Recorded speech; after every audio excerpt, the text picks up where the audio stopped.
la cohésion et l'harmonie entre les opposés.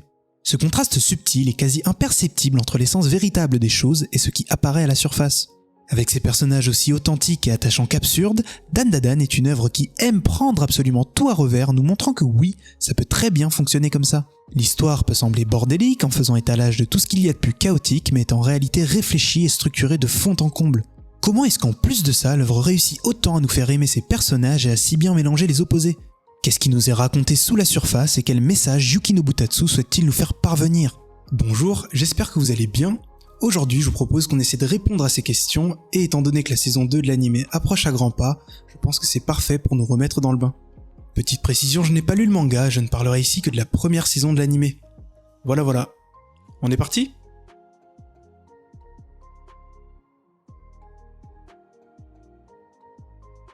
Alors, pour commencer, remontons jusqu'à octobre 2024, mois où l'anime avait commencé sa diffusion. Je sais pas si vous vous en souvenez, mais dès le premier épisode, certaines scènes, de nudité entre autres, avaient déclenché plusieurs débats. Certaines personnes choquées avaient même décidé de stopper l'anime à cause de celle-ci. Le tout premier thème que je souhaitais aborder est justement étroitement lié à ce type de réaction, dans le sens où elles illustrent parfaitement à quel point on peut complètement passer à côté de ce que Dan Da Dan est et veut transmettre. Il est peut-être évident pour beaucoup, mais pas pour tout le monde, que Dan Da Dan implique de faire un effort de compréhension et d'interprétation constant. L'un des thèmes majeurs repose justement sur le fait d'aller regarder au-delà de ce qui nous est montré, de ne pas se limiter aux apparences et de plonger sous la surface. Pour revenir sur le cas de la nudité, celle-ci dans Dan Da Dan n'est jamais gratuite et n'est en aucun cas présente dans l'objectif de sexualiser des personnages qui ne devraient pas l'être. Elle est à 100% dictée par le contexte et est utilisée par l'auteur pour aborder plusieurs thématiques sensibles, dont notamment celle du... Aborder un thème comme celui-ci et une réalité trop souvent mise de côté implique justement de l'illustrer avec des scènes parfois désagréables, violentes et plus réalistes. Des scènes qui, de par leur gravité, soulignent une injustice bien trop importante et viennent déranger le spectateur. On parle ici plus d'un outil narratif qu'autre chose. Aller au-delà de la surface, voici donc l'un des éléments de compréhension qui, si non assimilé, peut rapidement engendrer la confusion. Dan Da Dan prend pratiquement tout à revers et joue souvent sur les oppositions. Si l'on n'est pas attentif, certaines choses peuvent être mal perçues, voire interprétées à l'envers. Et selon moi, créer ce sentiment d'incompréhension chez nous est une vraie volonté de la part de l'auteur. Je suis moi-même passé plusieurs fois à côté de l'intention qu'avaient certaines scènes. Et le fait qu'il adopte justement cette approche rend l'œuvre encore plus jolie dans le sens où le procédé même transforme Dan Da Dan en une grande métaphore d'un de ses thèmes principaux, incitant à l'effort de compréhension. C'est d'ailleurs un grand pas en avant, un effort de compréhension qui va être à la source de l'aventure de nos deux protagonistes, Momo et Okarun. Au début, Dan Da Dan repose sur un concept central. Deux personnes, aux croyances opposées, vont essayer l'un l'autre de se prouver qui a raison et qui a tort pour finalement arriver à un compromis.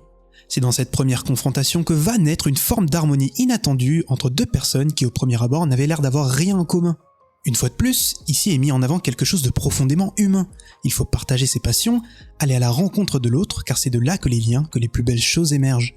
Bien que cette idée paraisse des plus évidentes, on se demande tout de même parfois si collectivement on commencerait pas un peu à le faire de moins en moins.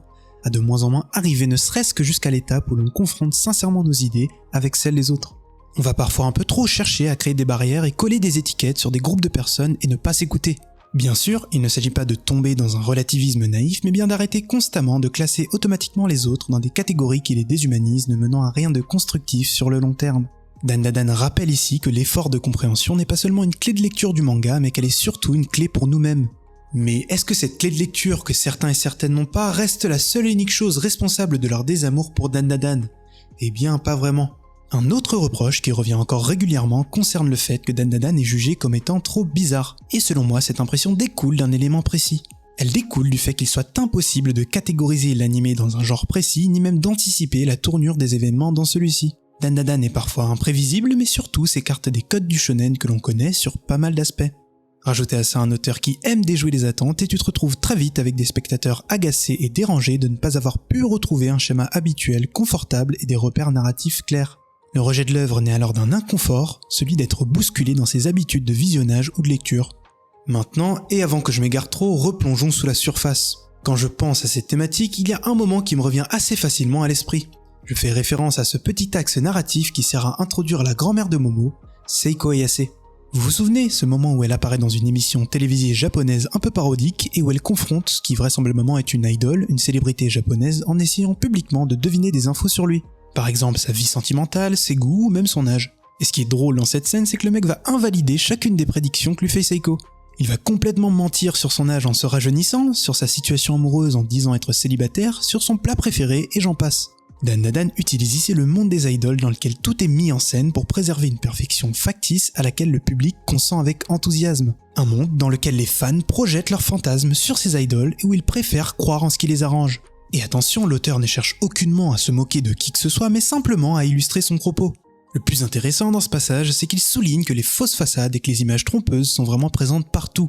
Que la vérité, elle aussi, est un élément dissimulé sous la surface dans une industrie telle que celle du divertissement où à prime abord on s'attendrait à quelque chose d'un peu plus transparent. Car sans se mentir, on a toutes et tous cette tendance à facilement développer une attache émotionnelle forte pour certaines personnalités, acteurs, émissions, groupes de musique, voire même certains influenceurs. J'élargis peut-être un peu, mais selon moi, le message lui-même est ici assez global. Il est cas d'un double mensonge, celui de l'idole, et plus largement celui d'une industrie qui nourrit les téléspectateurs de fausses images soigneusement calibrées. Mais attention, cette fois-ci Dan va nuancer son propos.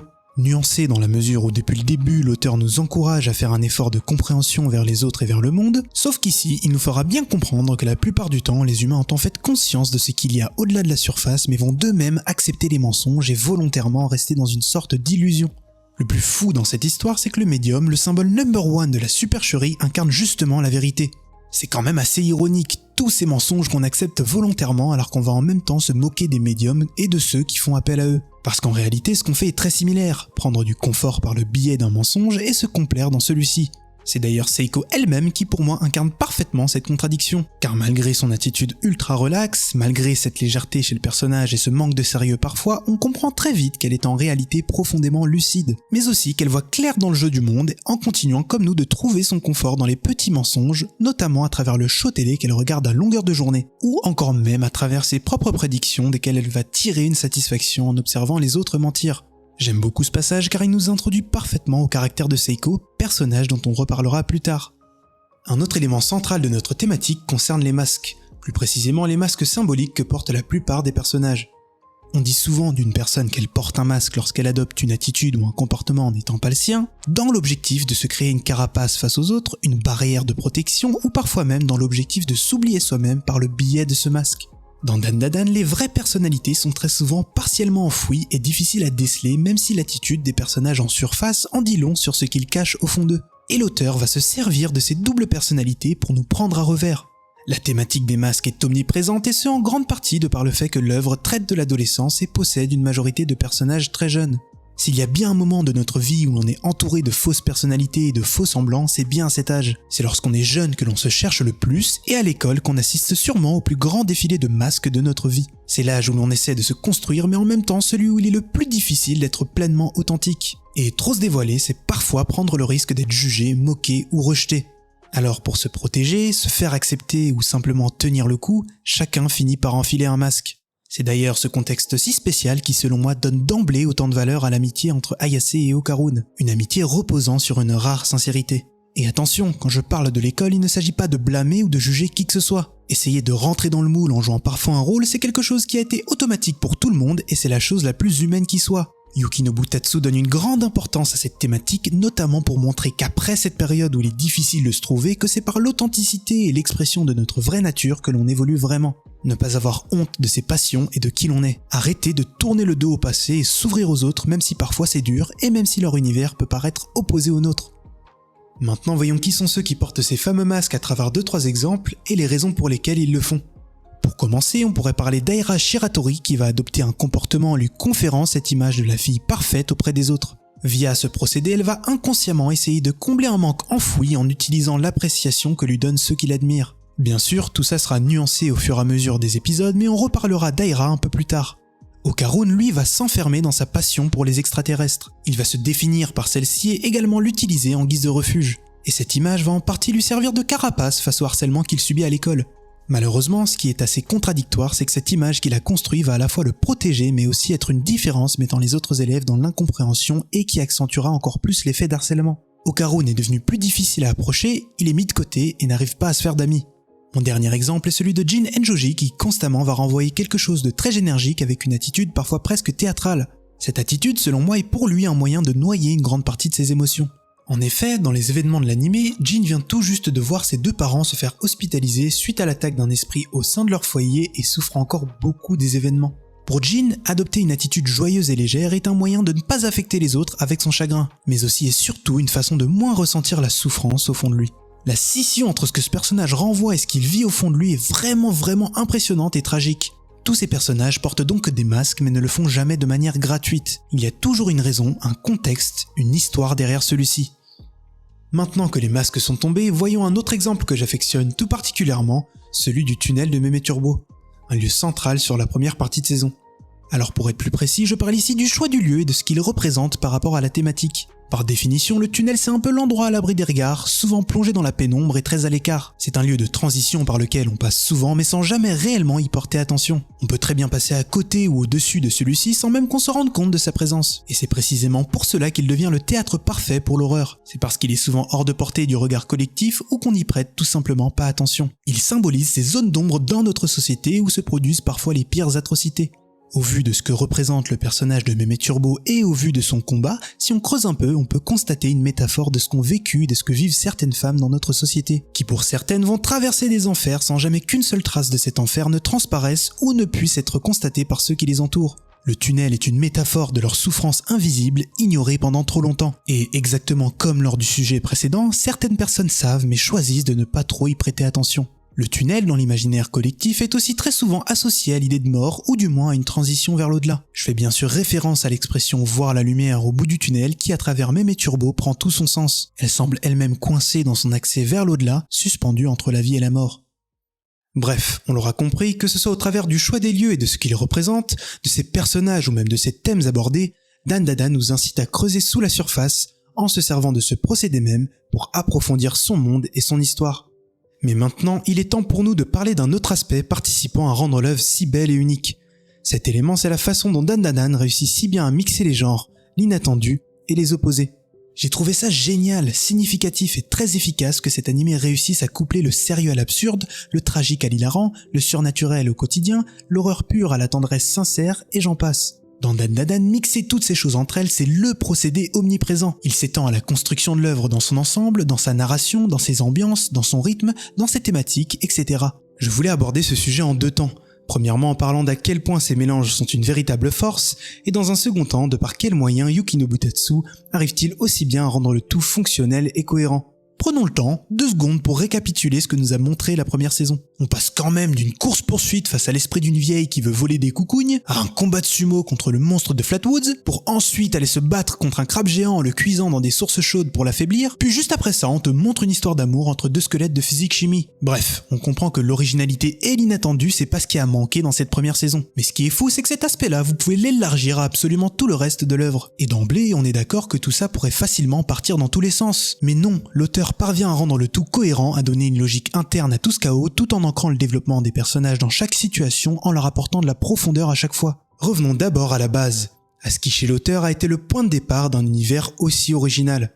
L'objectif était, je le cite, de rendre les éléments surnaturels plus divertissants que terrifiants, ce qui a conduit à l'absurdité et au charme qui définissent Dan. Tatsu a été inspiré par des œuvres comme JoJo's Bizarre Adventure et Gintama, elles-mêmes déjà assez connues pour ce mélange entre situations loufoques, personnages humains et intrigues surnaturelles. Cette fusion entre les deux genres, c'est le cœur du projet artistique Dan, mais on verra par la suite qu'il ne va pas uniquement se contenter de faire ça. Avant d'envisager ce nouveau projet, Tatsu avait par le passé vécu une période plutôt compliquée en termes d'inspiration et avait vu entre 2010 et 2014 certaines de ses propositions connaître assez peu de succès et d'engouement. Je pense notamment à Fireball ou encore à Seigi no Rokugo. En plein dans cette période, Tatsu en était même arrivé au point où la motivation de dessiner ou même celle de créer ne l'animait plus du tout. Et c'est à ce moment précis que Shihei-Lin, son éditeur chez Shueisha à l'époque, qu'on peut aussi je pense considérer comme étant l'un de ses amis proches, lui a donné un conseil simple mais qui pourtant changea complètement la trajectoire de sa carrière. Dessine librement, sans penser à rien, même si ce n'est qu'une seule page, sans filtre ni contrainte éditoriale. C'est via cet exercice que Tatsu a pu finalement renouer avec ce qu'il aime réellement et confirmer le potentiel que son éditeur a toujours vu en lui. Je souhaitais vraiment revenir sur ce petit bout d'histoire car honnêtement je trouve magnifique la façon dont Tatsu est venu renouer avec ce qu'il aime, sans chercher à plaire, sans être sous la contrainte ou devoir répondre à des attentes, juste lui-même en fait. Et que de cette authenticité soit né un produit aussi aimé et populaire que Dan. Parler de tout ça me permet maintenant de retomber sur mes pattes. On en sait un peu plus sur la genèse du projet et sur le pourquoi du comment Dan est basé sur ce concept du mixer des genres et tout le reste. Tout part vraiment de là. Yukinobu a même durant cette période trouvé beaucoup des idées les plus absurdes présentes dans Dandadan, avec notamment l'idée scénaristique visant à faire perdre à Okarun ses deux boules qui à la base est issue d'une discussion spontanée autour d'un verre entre Tatsu et son éditeur Shihelin. À présent, et pour commencer à répondre à la question de pourquoi est-ce que le mix des genres dans Dandadan est aussi bon, de pourquoi est-ce qu'on apprécie autant être pris ou dépourvu, ou même de voir deux éléments inattendus dans la même scène, je voulais commencer par le plus simple, par le plus basique. Qu'est-ce que procure ce type d'histoire dans notre cerveau ? Genre au niveau neurologique. Lorsqu'un artiste mélange les genres et nous surprend, ça crée une expérience à la fois stimulante et gratifiante pour plusieurs raisons. Premièrement, ça vient créer ce qu'on appelle la rupture de la routine cognitive. Notre cerveau aime les schémas familiers, mais il est aussi excité par la nouveauté. Lorsqu'un artiste brise les conventions en mixant des genres, ça capte notre attention et génère une satisfaction liée à la découverte et à la surprise. Dandadan vient en plus de ça créer une rupture par rapport à ce que nous ont habitués la plupart des autres shonen. L'histoire vient élargir notre vision du genre qu'inconsciemment on avait limité dans nos têtes, et ça, quand tu as comme moi consommé beaucoup de shonen, je pense que ça a encore plus d'impact. Mais attention, la surprise elle-même ne suffit pas. Loin de là. Pour que ça marche, il faut réussir à rendre ces multiples genres cohérents entre eux. Il faut réussir à rendre les scissions les plus invisibles possibles et mêler les genres sans jamais les trahir. Et sur ces points-là, Dandadan s'en sort tellement bien, surtout au vu d'à quel point les genres y sont nombreux et parfois hyper éloignés. Romance, surnaturel, humour, action, horreur, tout se tient. C'est comme si chacun d'entre eux participait à un équilibre global. L'humour allège les moments tendus, la romance donne du poids aux enjeux, les combats renforcent les liens entre les personnages, chaque registre complète et sublime les autres. Tout s'enchaîne avec une vraie fluidité et un vrai naturel, et plus la saison avance, plus les ruptures de ton ne se ressentent limite plus. Un autre aspect qui dans Dandadan rend selon moi les nombreux mélanges si forts et efficaces est lié à cette coexistence qu'il y a entre les contraires. En effet, tous ces genres, tous ces éléments inattendus qui viennent se rencontrer et coexister quasi naturellement représentent un peu le prolongement d'un des messages majeurs de l'œuvre dont on parlait tout à l'heure. De cet effort de compréhension, de cette possibilité de coexistence et d'entente entre des personnes diamétralement opposées. Dandadan illustre justement que deux genres complètement opposés, à l'instar de deux personnes radicalement différentes, peuvent quand même créer un lien fort et se faire grandir mutuellement. Un autre exemple de mélange inattendu dont je voulais vous parler est en lien avec la façon dont Yukinobu Tatsu va utiliser les archétypes de personnages habituellement présents dans les shonen en cherchant à nous surprendre avec. Chez Okarun, en l'occurrence, on remarque que le personnage possède en partie des traits de caractère typiques du protagoniste shonen habituel, mais que ces traits-là vont en fait être mixés à d'autres aspects de sa personnalité complètement opposés. Okarun respire l'authenticité, il peut être 1000 choses à la fois comme toi ou moi, et ça s'écarte beaucoup de ce qu'on a l'habitude de voir. Dandadan, c'est les personnages avant tout, comment ils évoluent et qu'est-ce qui les fait évoluer. Par exemple, il arrive très souvent à Okarun de facilement paniquer sous le stress ou de se cacher derrière Ayase lorsqu'une situation dangereuse se pointe, en paraissant donc un peu ridicule. Mais il va en même temps à chaque fois être pourvu d'une détermination folle lorsqu'il s'agit de protéger les autres, le rendant ultra stylé et inspirant. Pour parler de la romance entre lui et Momo, j'aime beaucoup le fait que les rôles y soient si souvent inversés qu'il en devienne limite impossible de définir comment fonctionne leur relation. C'est juste naturel, c'est juste eux en fait. Le personnage de Momo Ayase de son côté va elle plus souvent se rapprocher des caractéristiques du héros masculin. Zéro peur, prend toujours les devants, définit les stratégies et j'en passe, mais tout ça en restant ultra féminine, parfois ridicule et souvent touchante. On la voit même à quelques moments jouer la tsundere. Bref, vous m'avez compris. Ces subversions et mélanges sont présents chez quasi tous les personnages de l'œuvre et apportent encore plus de consistance au récit. Il les rend plus humains, plus surprenants, plus vrais. En observant la façon dont Dandadan vient mixer les genres, les opposés et l'inattendu, il y a une question qui m'est directement venue en tête. En dehors de pourquoi est-ce que c'est une vraie force, je me suis aussi demandé par quels moyens est-ce que toutes ces choses réussissent à fonctionner ensemble, à coexister, et de comment est-ce que l'auteur réussit à si bien les mélanger. L'élément de réponse majeur réside selon moi dans l'authenticité incorporée dans l'œuvre, qu'elle soit associée aux personnages, aux situations ou à d'autres choses. L'authenticité, le naturel, en plus d'être l'une des plus grandes forces de l'œuvre, va permettre de rendre crédibles toutes les folies et absurdités qui la composent. Selon moi, c'est par cet aspect que l'auteur parvient à relier de façon efficace des éléments opposés ou de passer de scènes burlesques à des scènes tragiques en 2 secondes sans perdre aucune émotion et en nous impliquant au maximum. C'est grâce à elle qu'on réussit à nous faire accepter l'inacceptable et par elle que le spectateur réussit à garder le cap. Cette authenticité est omniprésente, que ce soit dans les scènes normales ou même à des moments inattendus. Par exemple, à plusieurs reprises, des éléments purement ordinaires vont se retrouver au milieu de scènes extraordinaires où tout est démesuré. Des gestes du quotidien au cœur de la folie. Prenons le cas de la scène de combat à l'école face au groupe d'aliens Serpo et l'alien boxeur Piniwaini. Si vous vous souvenez bien, Okarun, après que le groupe d'aliens l'ait littéralement forcé à se mettre nu pour lui voler son engin, on remarque que celui-ci se retrouve limite plus préoccupé par le fait de cacher ses parties intimes plutôt que par le fait que sa vie soit en danger. Pareil, quelques minutes après, où lui et Momo vont s'embrouiller au sujet de leur relation et du bisou entre lui et Aira, alors qu'un alien est littéralement en train de les poursuivre pour les tuer. Un peu dans le même jargon, j'ai aussi remarqué que pour faire face à toutes les folies qui leur arrivent et éviter de devenir fous, certains personnages vont se rattacher à une forme de normalité perçue au travers de leurs gestes ou au travers de certaines de leurs habitudes. Le premier élément qui m'avait interpellé, c'est l'attitude d'Okarun vis-à-vis de ses lunettes. La façon dont il va les toucher ou les prendre pour les nettoyer.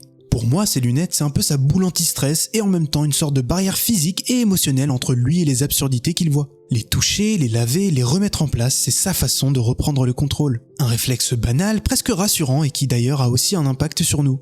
Lorsqu'il les lave, en plus de le ramener à la réalité, cette habitude peut aussi être interprétée comme un moyen d'éclaircir les choses au sens figuré. Comme si tout ce qu'il vivait était potentiellement faux et que tout ce qui lui arrivait était tellement fou au point qu'il le remette constamment en question en vérifiant ses lunettes. Tout comme certains se frottent les yeux ou se pincent pour savoir s'ils sont bien en train d'halluciner. Chacune d'entre nous, consciemment ou inconsciemment, on possède des habitudes corporelles ou des tics verbaux qui permettent de nous rassurer, de pallier à certaines situations ou certaines émotions. Maintenant, au sujet des lunettes d'Okarun, il y a un truc en plus qui a retenu mon attention. Je parle de cette tendance bizarre qu'elles ont très souvent lorsqu'elles se cassent à se réparer instantanément après qu'il les ait lavées. Mais en ce qui concerne le pourquoi du comment, je suis pas du tout sûr de quoi que ce soit. C'est peut-être un moyen discret de l'auteur de réaffirmer que la plupart des choses de Dandadan sont purement fictionnelles et de nous dire de ne pas trop prendre certaines choses au sérieux, notamment en lien à l'occulte ou à l'invisible. D'ailleurs, je parle, mais peut-être que ces lunettes qui se réparent toutes seules n'est pas du tout un élément présent dans le manga, mais juste dans l'animé. Vous me direz pour ceux qui s'en souviennent. Autrement, cette histoire de lunettes pourrait une nouvelle fois être une métaphore de l'impact qu'a notre perspective sur ce qui nous entoure, de comment celle-ci ne représente que notre propre réalité. Je dis ça dans le sens où à chaque fois Okarun n'a pas l'air de se rendre compte que ses lunettes se réparent toutes seules. En réalité, 1 milliard de choses pourraient se dérouler juste en face de nous sans qu'on puisse les remarquer du fait que notre perspective soit bien trop limitée. Ces lunettes incassables pourraient donc symboliser ça, mais encore une fois, je suis sûr de rien. Un autre exemple d'authenticité présent dans l'œuvre serait pour moi la tendance qu'ont les protagonistes à très souvent changer de vêtements, ce qui va permettre notamment de les humaniser et les ancrer davantage dans le réel. Toujours dans l'authenticité, mention spéciale à la scène qui précède l'affrontement final face à Meme Turbo où Ayase et Okarun sont obligés de prendre le train pour aller la retrouver car c'est juste le moyen de déplacement le plus approprié. On te montre tout de même une scène émotionnelle forte entre Ayase et sa grand-mère couplée à un moment de détermination cool, donc toi tu te dis que ça va barder mais tu te retrouves juste après ça avec la scène banale dans le train. Tout ça en fait c'est des petits détails mais ça permet de rendre tout plus vrai, plus vivant. Surtout quand tu sais que 2 secondes après ils s'en vont revoir la mamie voleuse de Zizi contre qui ils vont devoir faire la course. C'est ça qui rend Dandadan aussi unique. Dans la plupart des autres shonen, t'aurais vu débarquer les protagonistes différemment, peut-être d'une façon plus stylée. Mais non, ici on te réancre direct dans la réalité tout en gardant le sérieux lié aux enjeux. On a aussi un autre moment dans la même veine tout aussi marquant lorsqu'Okarun rentre pour la première fois chez Ayase. Il s'agit de la première fois de sa vie où il rentre chez un ami et on va le sentir tout au long de la scène ultra timide, impressionné et hyper mal à l'aise. Je pense qu'on a toutes et tous vécu ce moment assez marquant où pour la première fois de ta vie tu rentres chez un pote. Et ce qui est drôle dans cette scène en plus de ça, c'est que rentrer chez Momo pour Okarun représente sûrement l'un des plus grands obstacles et l'un des moments les plus délicats et difficiles pour lui depuis le début. L'obstacle est limite pour lui encore plus grand que la rencontre avec le surnaturel. Se faire inviter et découvrir le foyer de quelqu'un d'autre, c'est vraiment un feeling particulier la première fois. Quand un pote t'invite chez lui, c'est souvent un vrai pas dans votre amitié. C'est un peu le moment où la personne t'accorde sa confiance pour de vrai et où tu te rends compte que tes potes eux aussi ont une vie en dehors des cours. Et la scène entière est imprégnée de vérité. La façon dont il se couvre les yeux et le fait qu'il rentre chez elle et la suive jusqu'à sa chambre est limite encore plus dur pour lui que de passer la barrière anti-fantôme qu'il a brûlée 2 minutes avant.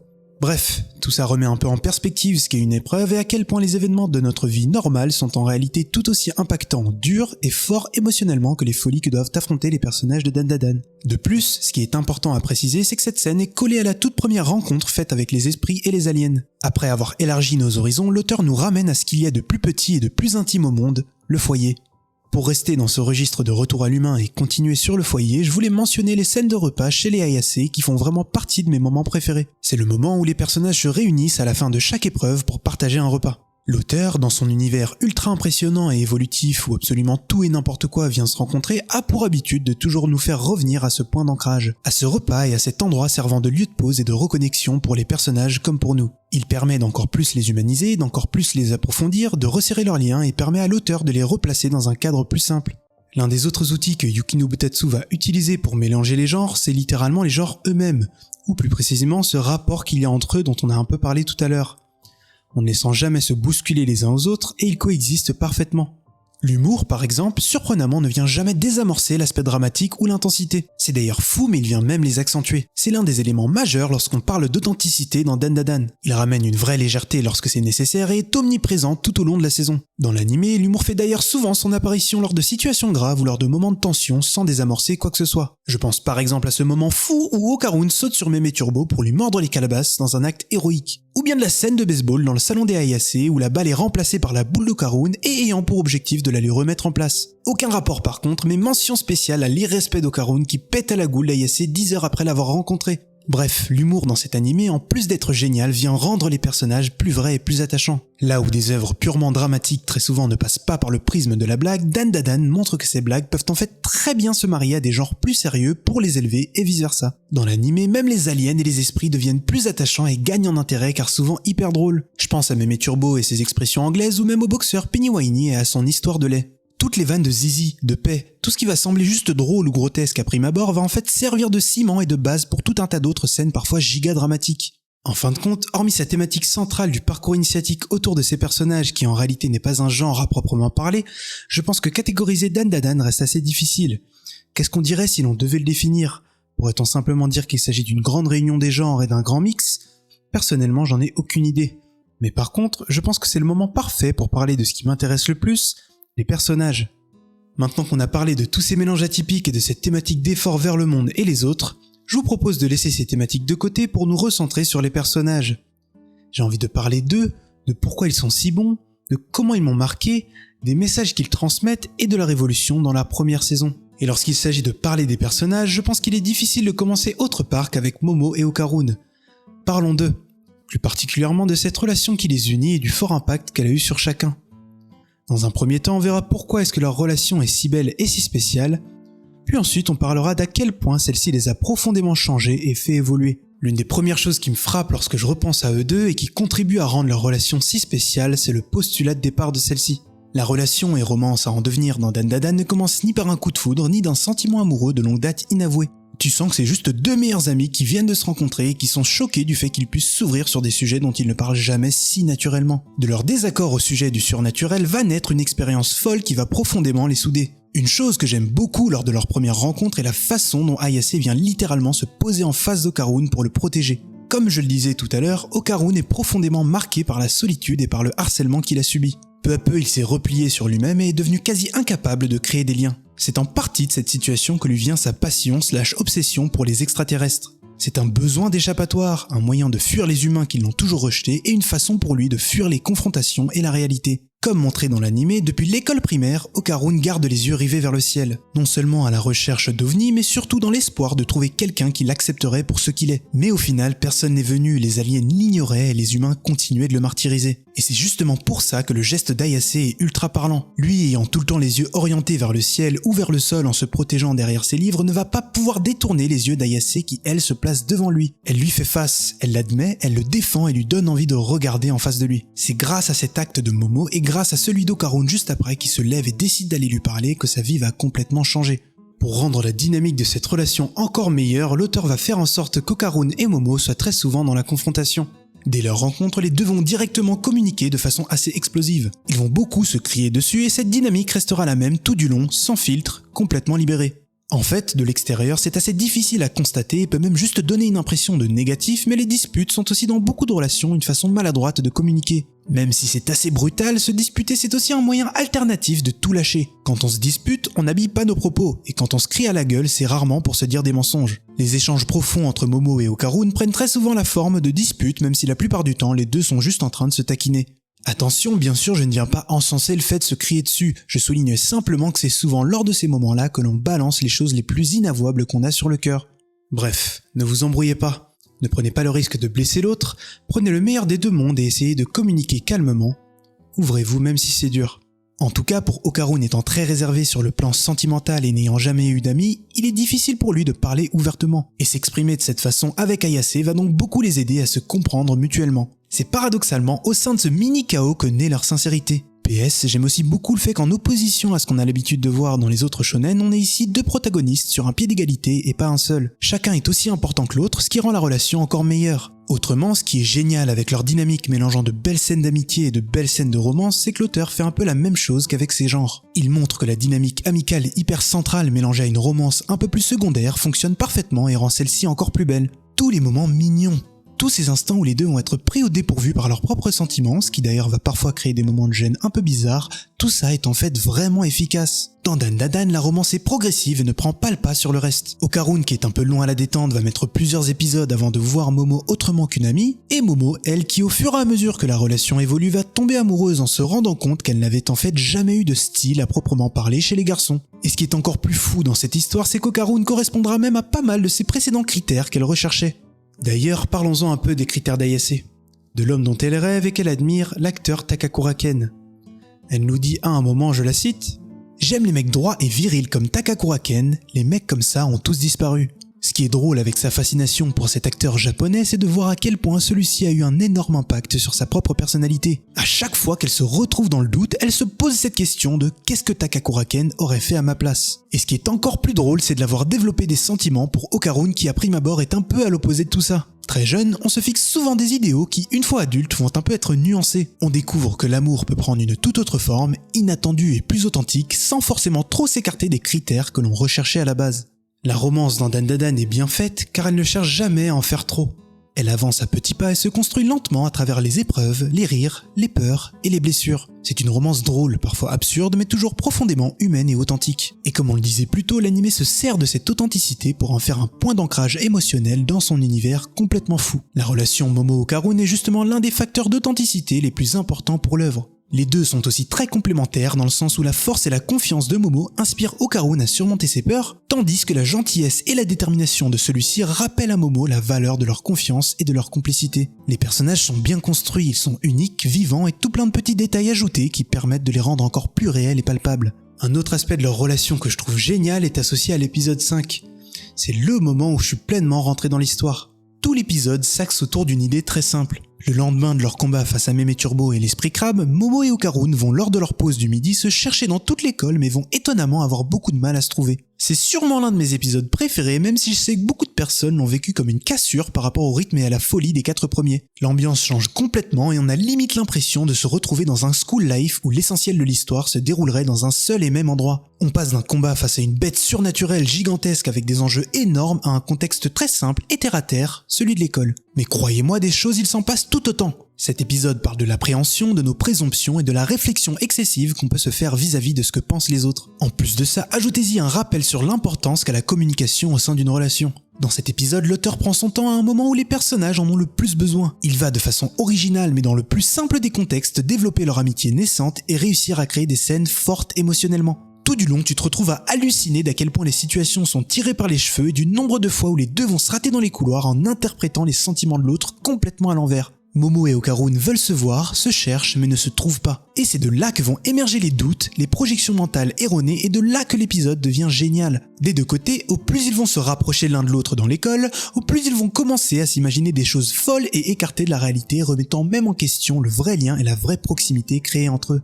Okarun commence à penser qu'Ayase soit en fait en train de l'éviter volontairement du fait qu'il soit ennuyeux, et Ayase, qui on sait est beaucoup moins prise de tête, va elle aussi à partir d'un moment se mettre à imaginer des choses, à réfléchir à ce qu'elle aurait pu faire de mal lors de son interaction le matin même avec Okarun en se demandant si elle n'avait pas été trop envahissante. Tout ça va escalader jusqu'au point même où les deux vont respectivement remettre en cause leur amitié, leurs actes ou même ce que l'autre pourrait potentiellement penser d'eux.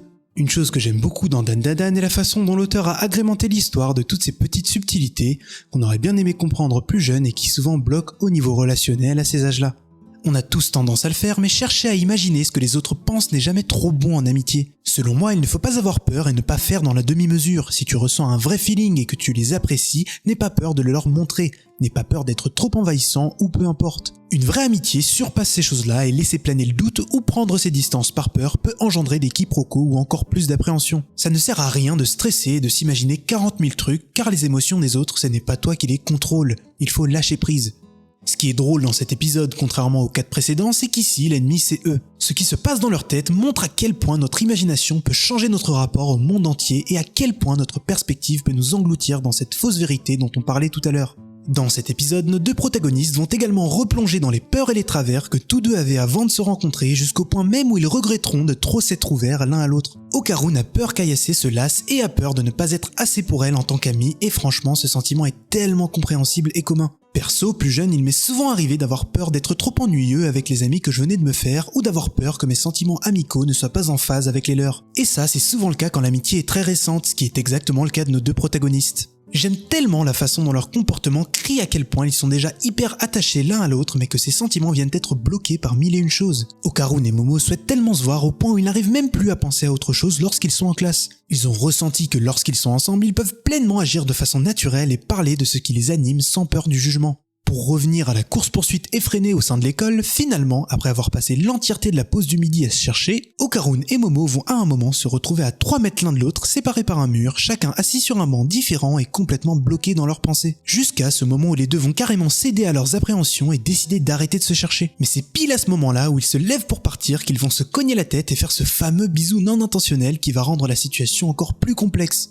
Après ça, et en s'expliquant, ils vont se rendre compte que chacun pensait que l'autre était volontairement en train de l'éviter alors que tout l'inverse. Ils se sont tous les deux trop fait influencer par un concours de circonstances ultra aléatoires. Pour revenir sur le fameux bisou, au moment de celui-ci, les amis de Momo cachés juste à côté les avaient en fait grillés, ce qui va causer une embrouille entre les deux de peur que les autres élèves se méprennent sur leur relation. Plus tard, après leur embrouille, en salle de classe, Ayase va bouder Okarun et le remballer assez méchamment lorsque celui-ci reviendra la voir. Ayase aura malheureusement plus agi sous l'émotion et le stress qu'autre chose et regrettera après ça son attitude. En fait, tout cet épisode c'est un enchaînement de plein de moments simples mais si authentiques et efficaces. J'ai tellement de choses à dire dessus. Je me rappelle par exemple de ce petit moment fort où Okarun demande à Ayase devant toute sa classe si elle est gênée d'être amie avec lui, et que tu sens dans le mini sursaut que fait Ayase qu'elle a envie de lui crier que non, mais que finalement le contexte est tellement bizarre qu'elle se retrouve à exprimer l'inverse de ce qu'elle ressent. Cet épisode en fait il te montre à quel point un bourbier peut être engendré par un vieux concours de circonstances et réussit en même temps à travers Okarun et Momo d'illustrer un lien prenant et percutant.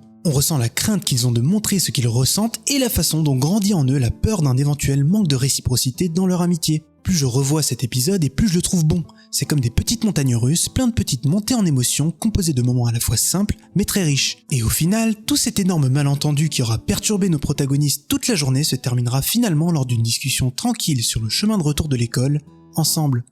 Au fur et à mesure que la saison avance, on remarquera également que la relation Momo-Okarun va aussi entre moments d'amitié forts et scènes parfois un peu plus romantiques où les deux verront leurs sentiments évoluer.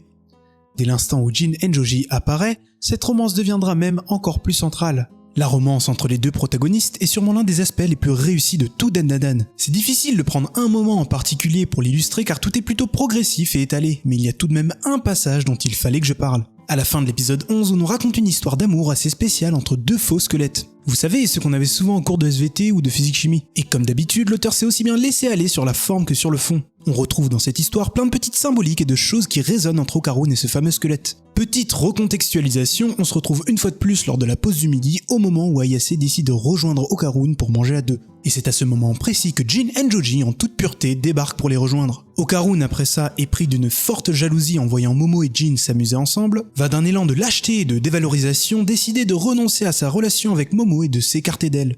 Il éprouve trop de mal à la voir avec un autre garçon présumément plus proche d'elle et face à qui il ne pense avoir aucune chance. Et c'est au milieu de ce naufrage mental qu'Okarun va tomber face à un squelette hyper flippant sur le point de lui rentrer dedans. Lors de sa course, celui-ci va donner à Momo, Jin et Okarun l'impression d'avoir en sa possession l'une des deux boules d'Okarun qu'il recherchait tant. Directement, le groupe va donc décider de le poursuivre dans une scène ultra stylée et finalement, après un bon effort, réussir à l'attraper en plein milieu d'une déchetterie. Le squelette qui courait à 100 à l'heure et qui donnait l'impression de vouloir fuir avait en fait pour objectif de rejoindre celle qu'il aime pour lui déclarer ses sentiments après que les deux aient été séparés. Il est plus que déterminé et donne limite l'impression que son amour est la chose qui le maintient en vie. En fait, ce squelette, il incarne absolument tout ce qu'Okarun n'a pas encore le courage de faire et va un peu servir de déclencheur pour sa relation avec Momo. La détermination qu'il a à déclarer son amour à celle qu'il aime et à braver absolument tous les dangers en comparaison aux choses futiles qui poussent Okarun à s'éloigner d'Ayase est énorme. Ce squelette est inspirant car il est littéralement inarrêtable. Que ce soit détruit ou complètement décomposé, il trouve à chaque fois le moyen de se relever et chercher celle qu'il aime. Il inspire également une forme de peur pour Okarun, une peur vis-à-vis de ce qu'il pourrait devenir car le squelette, de par ce qu'il est, incarne cette notion d'amour perdu car jamais déclaré. On parle d'un squelette, l'apparence par laquelle la mort est la plus souvent représentée. Tout ça met donc en perspective Okarun dans un cas de figure où il ne se serait jamais confessé à Ayase et l'aurait regretté toute sa vie au point d'y penser même après la mort. On pourrait même pousser plus loin en disant que ces deux squelettes soient en fait des réceptacles pour deux âmes humaines qui de leur vivant avaient des sentiments l'un pour l'autre. Deux âmes humaines qui ne s'étaient jamais confessées et chez qui les regrets seraient en fait la chose qui les attache au monde des vivants et qui les empêche de reposer en paix. Pareil, si on les prend uniquement sous le prisme de ce qu'ils sont dans notre monde, c'est-à-dire deux simples squelettes anatomiques, on se rend compte que leur cas de figure résonne encore plus avec celui d'Okarun et de Momo. Deux personnes coincées dans des salles de classe avec la personne qui les aime, mais dont l'un des deux s'écarte de l'autre pour une raison quelconque. D'ailleurs, l'une des particularités de ce squelette, c'est sa vitesse hors norme, ce qui une fois de plus lui fait un point en commun avec Okarun. Et lors de la course-poursuite dans la ville, on entend d'ailleurs le squelette à plusieurs reprises répéter des choses telles que « Si je n'agis pas maintenant, je le regretterai toute ma vie ». J'aime aussi beaucoup le fait qu'après qu'il lui ait fait sa confession, le squelette féminin lui réponde de façon assez tragique que leurs mondes sont trop différents. Car en fait, c'est exactement ça qui rend leur amour encore plus beau et qui va booster encore plus Okarun. Ces deux squelettes font l'objet d'un amour 10 fois plus impossible que celui de Momo et Okarun où s'aimer pourrait sembler infaisable. Pourtant, ils ont malgré ça réussi à se retrouver l'un avec l'autre. Exactement comme en amitié, Okarun a en réalité fait marche arrière dans sa relation avec Ayase par peur du rejet, par peur de déranger ou plus largement de par le fait qu'il ait trop été dans l'appréhension. Il s'imagine des choses complètement fausses, que ce soit au sujet des sentiments de Momo, de sa relation avec Jin ou encore sur sa propre valeur. Il a peur de ne pas faire le poids face à Jin qui connaît Momo depuis qu'ils sont tout jeunes et fait tellement une fixette sur ça qu'il passe complètement à côté d'Ayase qui n'a Dieu que pour lui. C'est donc pour ça que l'histoire d'amour entre les deux squelettes, en plus d'être vraiment drôle, vient jouer son petit rôle dans la romance entre nos deux protagonistes. À un moment où Okarun était en train de s'écarter de Momo, le squelette a été la chose qui, même physiquement, littéralement, l'a fait rebrousser chemin et revenir vers elle. C'est comme s'il l'avait encouragé à la rejoindre à ce moment-là. Donc, pour répondre à notre première question, ce qui rend la relation Momo-Okarun si belle et efficace, c'est son côté pur, naturel, authentique. C'est la timidité d'une première amitié couplée à celle d'un premier amour. C'est tous leurs points communs et toutes leurs différences, mais aussi ce cadre fou dans lequel les deux évoluent, mixé à un parcours initiatique commun. Ils ont chacune eu un impact précieux et fondamental sur l'autre, et ça c'est magnifique. Maintenant, pour continuer à parler d'eux et nous recentrer sur certains aspects de leur développement que j'aime bien, on va prendre une autre perspective. Parlons justement de certains impacts liés à leur rencontre. Pour moi, l'un des exemples d'évolution et de développement les plus importants chez nos deux protagonistes arrive dès le début. Je fais ici référence au moment où ils obtiennent leur pouvoir suite à l'affrontement face au groupe d'aliens Serpo et Mémé Turbo. Tout d'abord, parlons d'Ayase, de son déblocage mental et de l'éveil de ses pouvoirs qui pour moi était le moment le plus fondamental dans toute son évolution.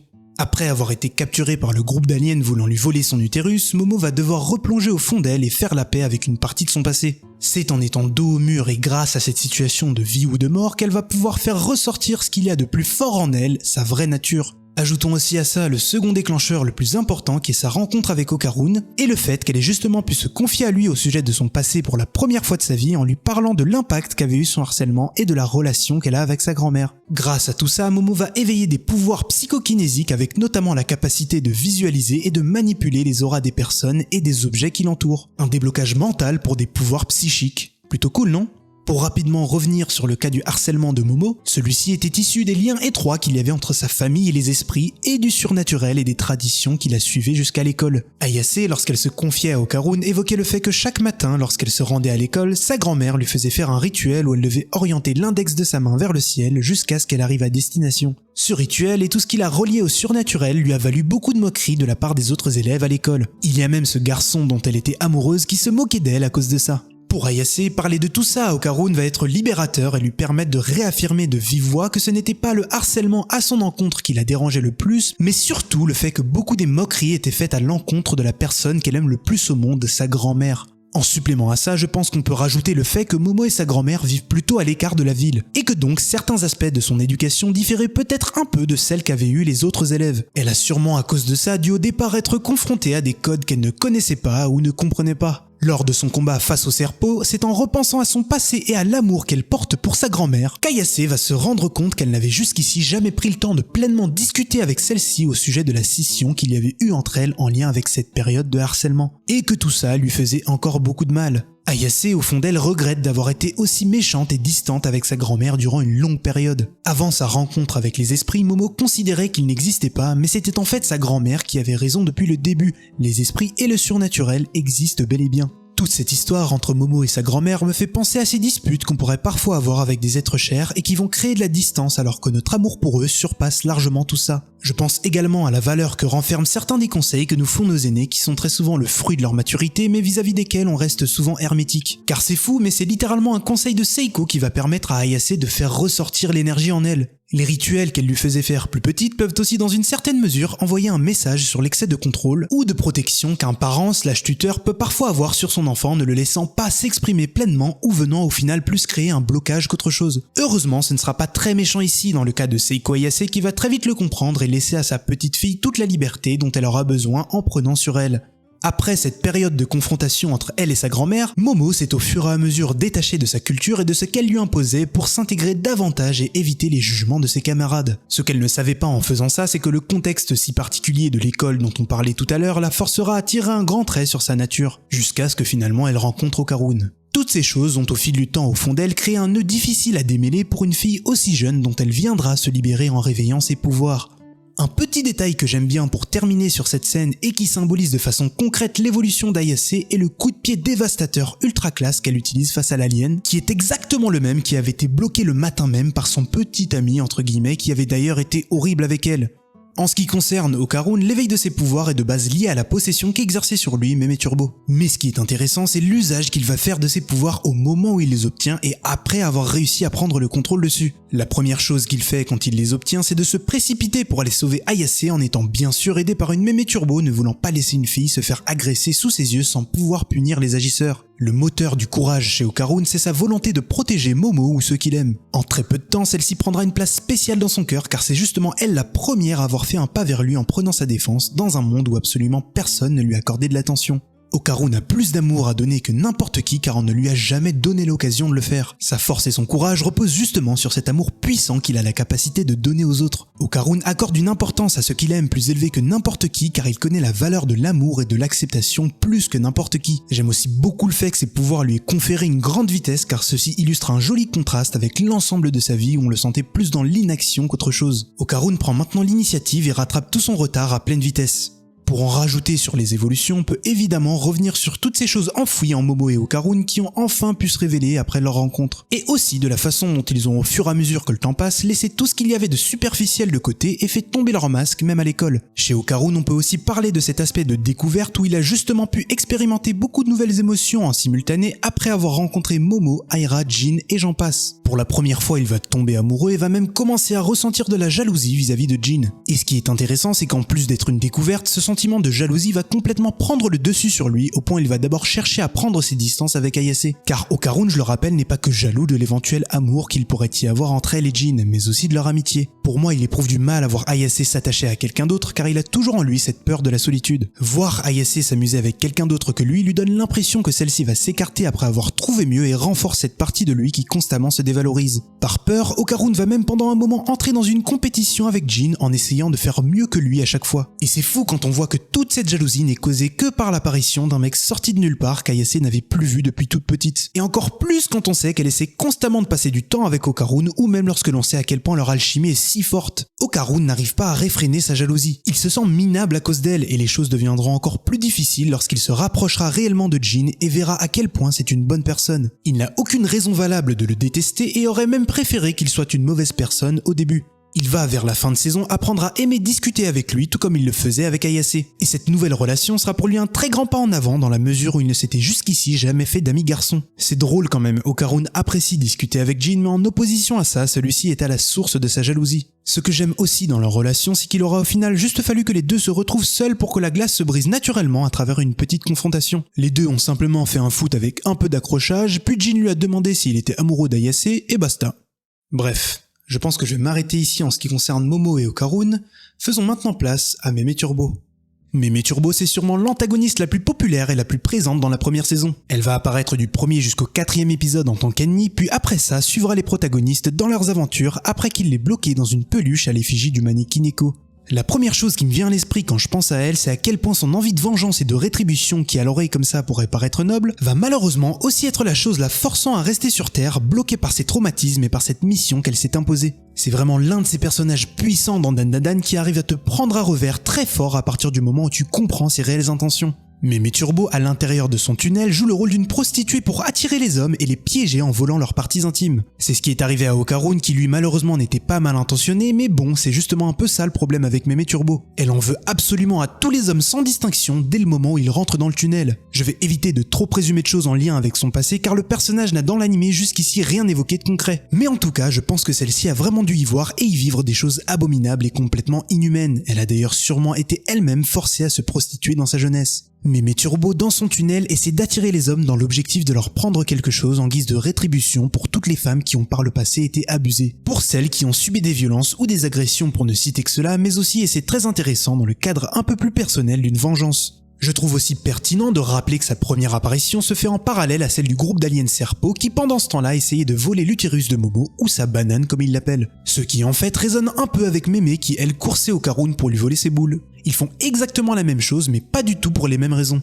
Et le tout premier indice qui nous aide à comprendre les réelles intentions cachées de Mémé Turbo se trouve justement à ce moment-là. Juste avant, je parlais de l'éveil des pouvoirs d'Okarun et de la façon dont il s'est précipité pour aller sauver Ayase. Et bien en fait, c'est exactement ce que Mémé Turbo fait elle aussi. Okarun, en partie contrôlé par une Mémé Turbo qui a facilement pu identifier les cris de détresse d'Ayase, va littéralement, et c'est assez fou, passer à travers son téléphone et aller casser la goule aux aliens avec une première attaque où je vous la donne en mille, elle vient mordre l'alien au niveau de l'entrejambe. Simplement parce qu'elle pensait que c'était un homme en fait. C'est là le premier indice qui permet d'entrevoir la réelle nature de Mémé Turbo. Celle-ci, après avoir pris le contrôle d'Okarun, n'aurait en temps normal pas eu de raison d'aller sauver une personne qu'elle ne connaît pas. Mais elle a pourtant accouru dès qu'elle a compris ce qui était en train de se passer du côté d'Ayase. Toujours dans cette scène, je rajouterais que c'est plutôt intéressant d'avoir fait du smartphone l'outil venant sauver la situation. On les critique souvent au vu de tout ce qu'ils ont apporté de mal, mais il reste avant tout un outil qui, si bien utilisé, est juste trop puissant. Il peut entre autres être un bon lanceur d'alerte accessible au plus grand nombre et a pour rejoindre avec notre sujet eu un gros impact positif pour les femmes et leurs conditions. Notamment en matière de sécurité avec la géolocalisation, les photos, les vidéos, les applis d'alerte ou même certains numéros réservés. Les smartphones ont également servi en matière de visibilité et de libération de la parole, ce qui est génial. Alors même si c'est très loin d'être assez et que je pourrais un peu plus nuancer mon propos, imaginez juste un monde sans smartphone et repensez-y. Selon moi, ils ont quand même été plus salvateurs que dangereux sur ce sujet. Dans l'affrontement entre Momo et les Serpo, c'est ce smartphone, ce nouvel outil accompagné d'un Okarun qui ici représente une nouvelle génération différente, accompagné d'une Mémé Turbo qui, si on pousse loin, incarne l'héritage laissé par les anciennes femmes, leurs blessures et leurs combats, eh bien c'est ces trois éléments réunis qui viennent sauver Momo des aliens et ça c'est plutôt beau. Maintenant, remontons un peu plus loin dans la saison à la fin du 4e épisode où Seiko Ayase, qui avait aidé sa petite fille et Okarun à vaincre Mémé Turbo, les avait après ça emmenés se recueillir en face de son tunnel. Elle nous y avait finalement appris que plusieurs jeunes filles du même âge que celui de Momo avaient été violentées sexuellement, démembrées et abandonnées dans ce tunnel même. Elle nous apprend également que Mémé Turbo n'apparaissait pas uniquement à l'intérieur de ce tunnel, mais qu'elle était aussi par le passé apparue dans d'autres lieux hantés par les victimes de morts injustes. Mémé Turbo cherchait sûrement, et je cite Seiko, à réconforter les âmes de ces jeunes filles.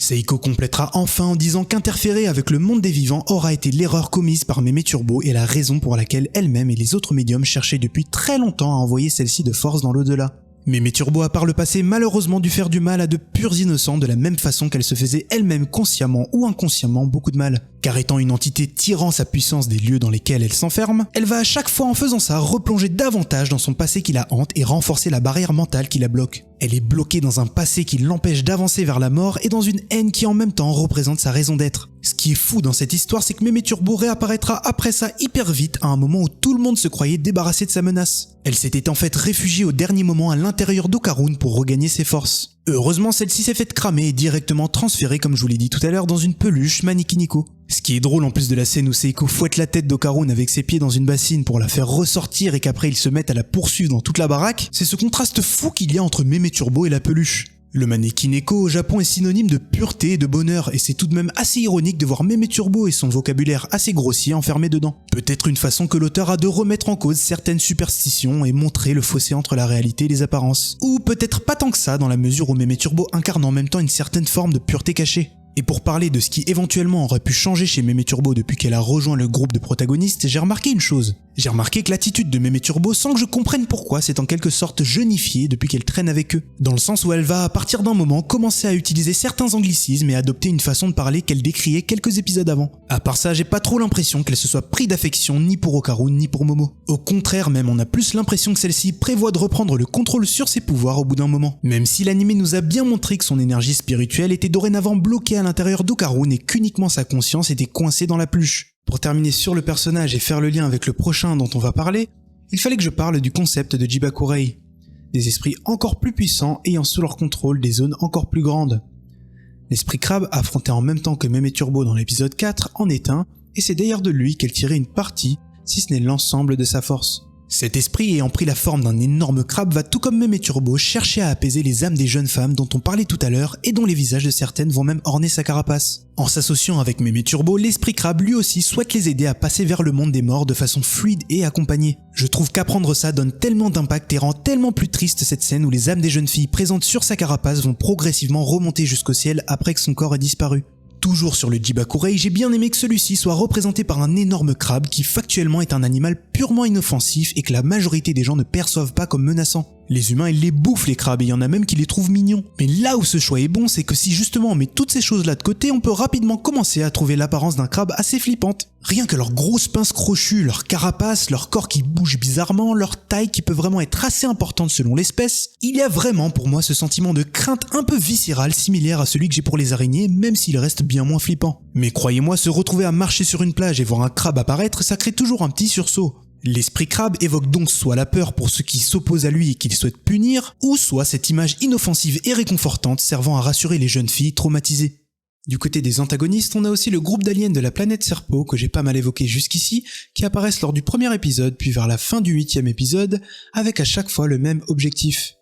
Pour rappeler, les Serpos sont une race exclusivement composée de mâles et pour qui dorénavant la reproduction est impossible naturellement. Pour remédier à ce problème, ceux-ci ont donc eu recours à la technologie du clonage. Cependant, comme l'évolution biologique ne peut pas se produire chez des êtres génétiquement identiques, ils ont au bout d'un moment constaté certaines limites. Leur espèce s'est mise à stagner et tous leurs conflits internes et leurs émotions ont à cause de ça disparu. Conscients de cette stagnation, ils arpentent dorénavant d'autres planètes pour voler les organes reproducteurs d'autres espèces. Et voilà donc ce qui nous amène à eux ayant pris une fausse apparence humaine pour voler les bananes d'Ayase et d'Okarun.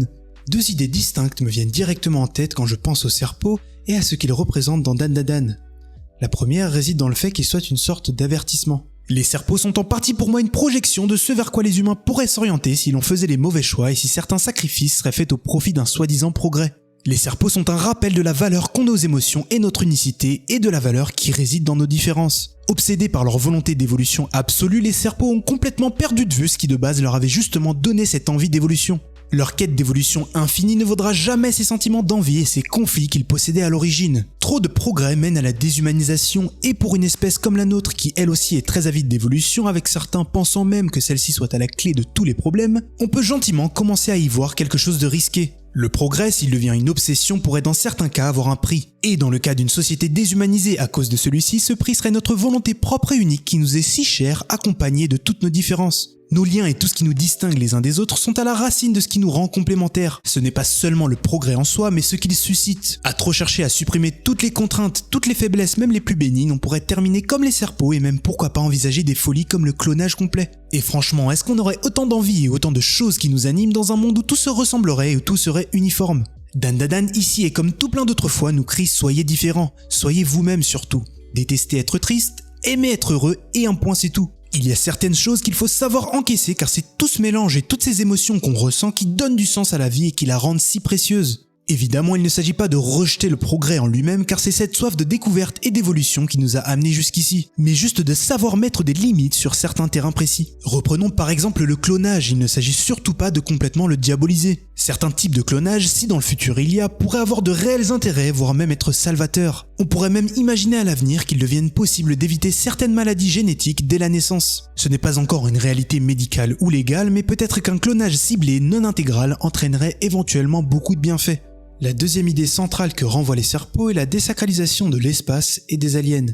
En fait, ce groupe d'aliens est complètement à l'opposé de l'image idéalisée et supérieure qu'on pourrait accorder aux extraterrestres dans notre imaginaire. Pour moi, l'auteur les a écrits en ayant pour objectif de créer une remise en question chez le spectateur du genre « et si en fait ils étaient pas du tout comme on les imaginait ?» La perspective parfaite pour illustrer tout ça est bien sûr celle d'Okarun qui depuis tout petit cherchait du réconfort auprès des extraterrestres et de l'espace de façon plus globale. Lui qui voyait un refuge et une vision d'espoir a vu absolument tout ce en quoi il croyait être complètement bafoué. Ceux qui le fascinaient et ceux qui l'idéalisaient autant sont en fait d'énormes merdes aux antipodes de l'image supérieure qu'on leur accorde, pourris jusqu'à la moelle.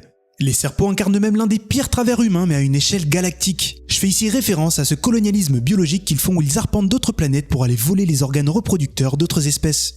Un autre parallèle entre eux et les humains est en lien à leur première apparition où ils avaient utilisé la psychokinésie pour manipuler Momo. À ce moment-là, on peut simplement les placer au même rang que certains prédateurs humains en rajoutant en plus de ça le fait que leur fausse apparence humaine grossissait encore plus ce trait. L'image qu'ils renvoient ainsi que leurs actes rappellent instantanément certains prédateurs humains capables des pires atrocités. Et leur technique de manipulation psychokinésique fait elle aussi écho à certaines drogues et certains moyens utilisés par les agresseurs sexuels pour prendre le contrôle sur leurs victimes. Les Serpos disent à un moment même avoir été à 100% responsables de l'éveil des pouvoirs cachés de Momo en lui ayant soi-disant ouvert ses chakras avec leur psychokinésie. Tatsu montre avec les Serpos que tout comme il pourrait très bien exister un monde où les extraterrestres sont exceptionnels, il pourrait aussi très bien en exister un où leur espèce ne donnerait absolument rien à envier et pourrait ne rien avoir de supérieur au niveau moral malgré des technologies 1000 fois plus avancées. Ces aliens incarnent ce tunnel sans fin qu'est celui de l'évolution et à quel point celle-ci n'est pas une finalité. Quand je repense aux Serpos, je me pose parfois cette question de qu'est-ce qui les motivait réellement. Est-ce que leur volonté de se reproduire est issue d'une vraie détresse et d'un vrai manque émotionnel et est une vraie tentative servant à redonner un sens à leur existence? Ou est-ce qu'au final on resterait simplement sur un automatisme froid et une pulsion limite machinale? Si la première option est la bonne, je me demande jusqu'où pour aller mon empathie pour eux, et si la pitié prendrait le pas sur le dégoût que m'inspirent leurs actions. Allez, on continue maintenant avec le monstre de Flatwoods qui apparaît dans l'épisode 2 et dont l'apparence est inspirée d'une légende urbaine de Virginie occidentale datant de 1952. Pour être plus précis, on parle ici de l'apparition d'une créature supposément extraterrestre proche de la ville de Flatwoods. Le 12 septembre 1952, durant l'après-midi, le shérif de la ville accompagné de son adjoint furent appelés pour enquêter sur un objet enflammé qui serait tombé sur terre près de Flatwoods, sur la rivière Elk. Le soir, 4 garçons jouant au football dans la cour de récréation de leur école virent quelque chose atterrir au sommet de la colline sur la propriété Bailey Fisher. Curieux, ils décidèrent d'aller voir de plus près et furent en même temps rejoints par 2 autres garçons sur le chemin. Arrivés sur place, les 6 enfants disent y avoir vu un espèce d'engin sifflant, brillant et faisant à peu près 10 mètres de large. Et à côté de cet engin, on aurait vu une étrange créature qui planait au-dessus du sol. Celle-ci possédait une tête d'as de pique, un visage rond avec 2 yeux ronds brillants et tendait 2 bras aux doigts griffus. Un habit plissé et brillant pendait à sa taille et elle semblait porter une armure pectorale. La créature semblait s'avancer vers les enfants qui, effrayés, s'enfuirent en courant, se réfugiant dans la maison de la famille des 2 garçons qui les avaient rejoints et appelèrent ensuite le shérif. Après avoir enquêté sur l'incident, le shérif décida d'écarter l'hypothèse de l'OVNI et de l'extraterrestre et conclut simplement qu'une météorite serait tombée sur Terre et que les enfants n'auraient été effrayés que par un raton laveur ou un hibou dans la pénombre. Depuis ces événements, la légende du monstre de Flatwoods a réussi à se faire une place de choix dans le registre des histoires d'extraterrestres américaines. Yukino Butatsu s'est donc inspiré de l'apparence de cet extraterrestre pour ensuite la mixer à celle du sumotori japonais. En effet, l'alien possède aussi une apparence et un style de combat similaire à celui du sumo. Et tout comme Meme Turbo avait été vaincu dans une course de vitesse, le monstre de Flatwoods va lui aussi être vaincu à travers un jeu. Tout son combat face à Momo et Okarun se fera selon des règles similaires à celles d'un combat de sumo. Le premier qui réussit à faire sortir l'autre du cercle, donc ici la barrière du domaine Ayase, ou le premier à toucher le sol avec une autre partie du corps que la plante des pieds perd. Bon, c'est forcément très vite parti en couille, mais ce délire est bel et bien présent. Le monstre a en fait littéralement triché, ne respectant même pas les règles de son propre jeu en continuant de se battre après que l'une de ses mains ait touché le sol. Meme Turbo, elle aussi, avait fait pareil lors de sa course en trichant sur les 10 minutes d'avance qu'elle était censée donner à Okarun et Momo. D'ailleurs, vous remarquerez que briser les règles, Meme Turbo, elle ne fait que ça, et que cet aspect d'elle renvoie en fait à son erreur la plus importante qui est celle d'être rentrée en contact avec le monde des vivants. Bref. Pour finir sur le monstre de Flatwoods, son identité et ses inspirations étaient des choses que j'avais réussi à voir dès le premier visionnage. Mais par contre, en ce qui concerne ses intentions, j'étais complètement passé à côté. Momo suggère en fait au début du combat que cet alien pourrait être lié au groupe de Serpos croisé la veille. Et c'est ça que j'avais raté et qui est super important. Le monstre de Flatwoods est en fait un subordonné des Serpos qui lui ont assigné la tâche de voler les bananes d'Okarun et d'Ayase. Et leurs apparences ultra similaires auraient largement dû me faire tilter. Le monstre de Flatwoods va aussi être le premier antagoniste qui va gommer la ligne entre esprit et extraterrestre dans Dandadan. Même pour nous en tant que spectateurs, c'était au début du combat quasi impossible de savoir s'il était l'un ou l'autre sans qu'on nous le dise. Et ajoutons à ça que dès qu'il est entré sur la propriété des Ayase, il avait sans qu'on sache pourquoi déclenché le système d'alerte et de défense destiné aux esprits. Par ailleurs, sa légende elle-même pourrait très bien convenir à celle d'un fantôme si on changeait un ou 2 éléments. Ce monstre incarne donc parfaitement la fine barrière entre alien et esprit qui au fur et à mesure que la saison avance va de plus en plus s'effacer. Maintenant, si l'on suit l'ordre d'apparition, la prochaine sur notre liste est la grand-mère de Momo, Seiko Ayase. Elle apparaissait quelques secondes après qu'Okarun et Momo aient réussi à se débarrasser du monstre de Flatwoods pour venir calmer les ardeurs d'une Meme Turbo sur le point de reprendre le contrôle. Hormis Okarun et Momo, Seiko doit sûrement être le personnage dont j'apprécie le plus la présence.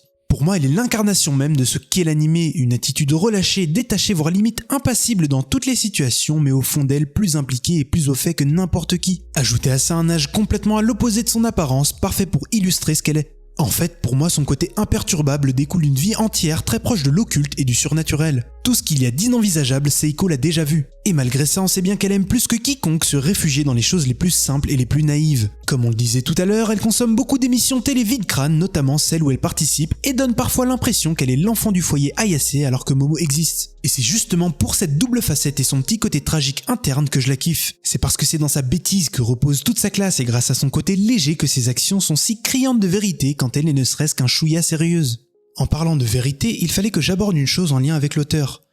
Je le répète, mais Seiko dans l'anime pour moi est presque au-dessus de tout. Elle incarne la vérité, et c'est même via elle que Tatsu définit certaines règles de son univers. Dès que Seiko dit quelque chose, c'est souvent là qu'il faut tendre l'oreille.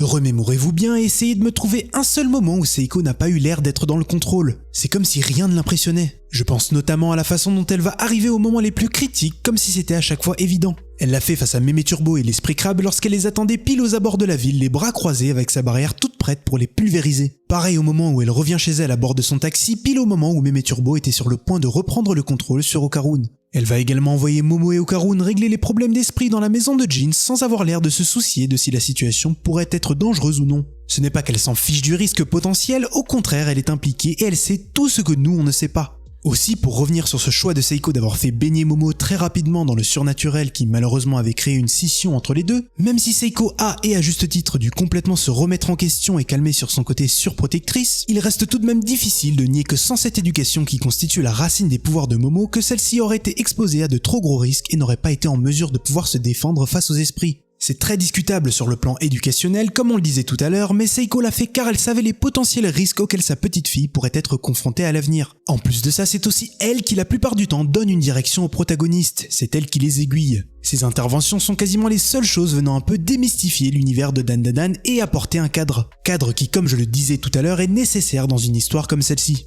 Une autre chose qui résonne avec ce qu'elle est l'arme qu'elle utilise. Seiko porte sur elle une batte de baseball équipée d'un crayon à l'extrémité, ce qui, je le répète, est plutôt approprié dans la mesure où l'auteur se sert souvent d'elle pour s'adresser à nous. Alors même si on n'en sait pas beaucoup pour l'instant, on sait quand même que Seiko avec sa mine peut tracer des cercles au sol appelés barrières sacrées, et décider de soit protéger l'intérieur du cercle en plantant un clou dedans, ou soit au contraire de planter un clou à l'extérieur pour protéger l'extérieur. C'est d'ailleurs grâce à ça qu'elle a aisément pu maîtriser Mémé Turbo sans même avoir eu à la tuer. Quand Seiko parle, j'ai donc tendance à être encore plus concentré. Et dans cette première saison, il y a une chose en particulier qu'elle affirme à plusieurs reprises et qui a retenu mon attention. Seiko nous dit que les aliens n'existent pas. Celle-ci n'y croit pas du tout, même après que sa petite fille lui ait plusieurs fois juré qu'ils existent. Et même après en avoir eu un littéralement assis en face d'elle, ou encore même après avoir vu celui-ci repartir à bord de son vaisseau spatial avec une vache. Bon, quand Seiko affirme quelque chose, vous le savez, il faut l'écouter. Mais alors pourquoi est-ce qu'ici elle paraît si sûre d'elle alors qu'elle arrive aussi bien que nous à voir ces extraterrestres ? Selon moi, au bout d'un moment, toute cette thématique autour de la ressemblance entre esprit et extraterrestre va aller encore plus loin et possiblement nous mener dans ce cas de figure où les protagonistes eux-mêmes ne sauront même plus identifier ce qu'ils auront en face d'eux.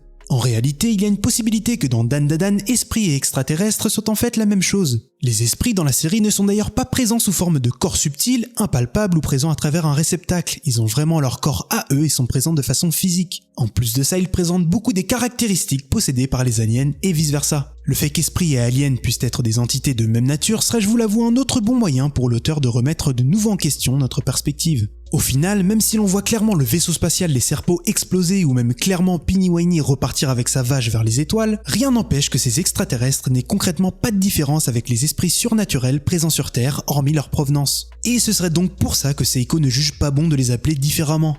Mais est-ce que tout ça voudrait alors dire que l'anime nous a bernés depuis le début ? Honnêtement, ce point précis me fait un tout petit peu remettre en question la confiance que j'accorde à Seiko. Car là où les similitudes sont nombreuses, on observe tout de même des caractéristiques qui sont vraiment propres aux esprits que les aliens n'ont pas. On observe par exemple en ce qui concerne leur présence sur Terre qu'il s'agit en fait à chaque fois d'anciens êtres humains bloqués dans leur passage vers la mort à cause de regrets, d'expériences traumatiques ou d'objectifs inachevés. Contrairement aux aliens qui eux viennent à chaque fois sur Terre dans le but de s'emparer de quelque chose. Bref, même si tout ça peut être assez perturbant, plutôt que de continuer à spéculer, on ferait mieux d'attendre que Seiko en reparle ou que l'histoire éclaircisse tout ça.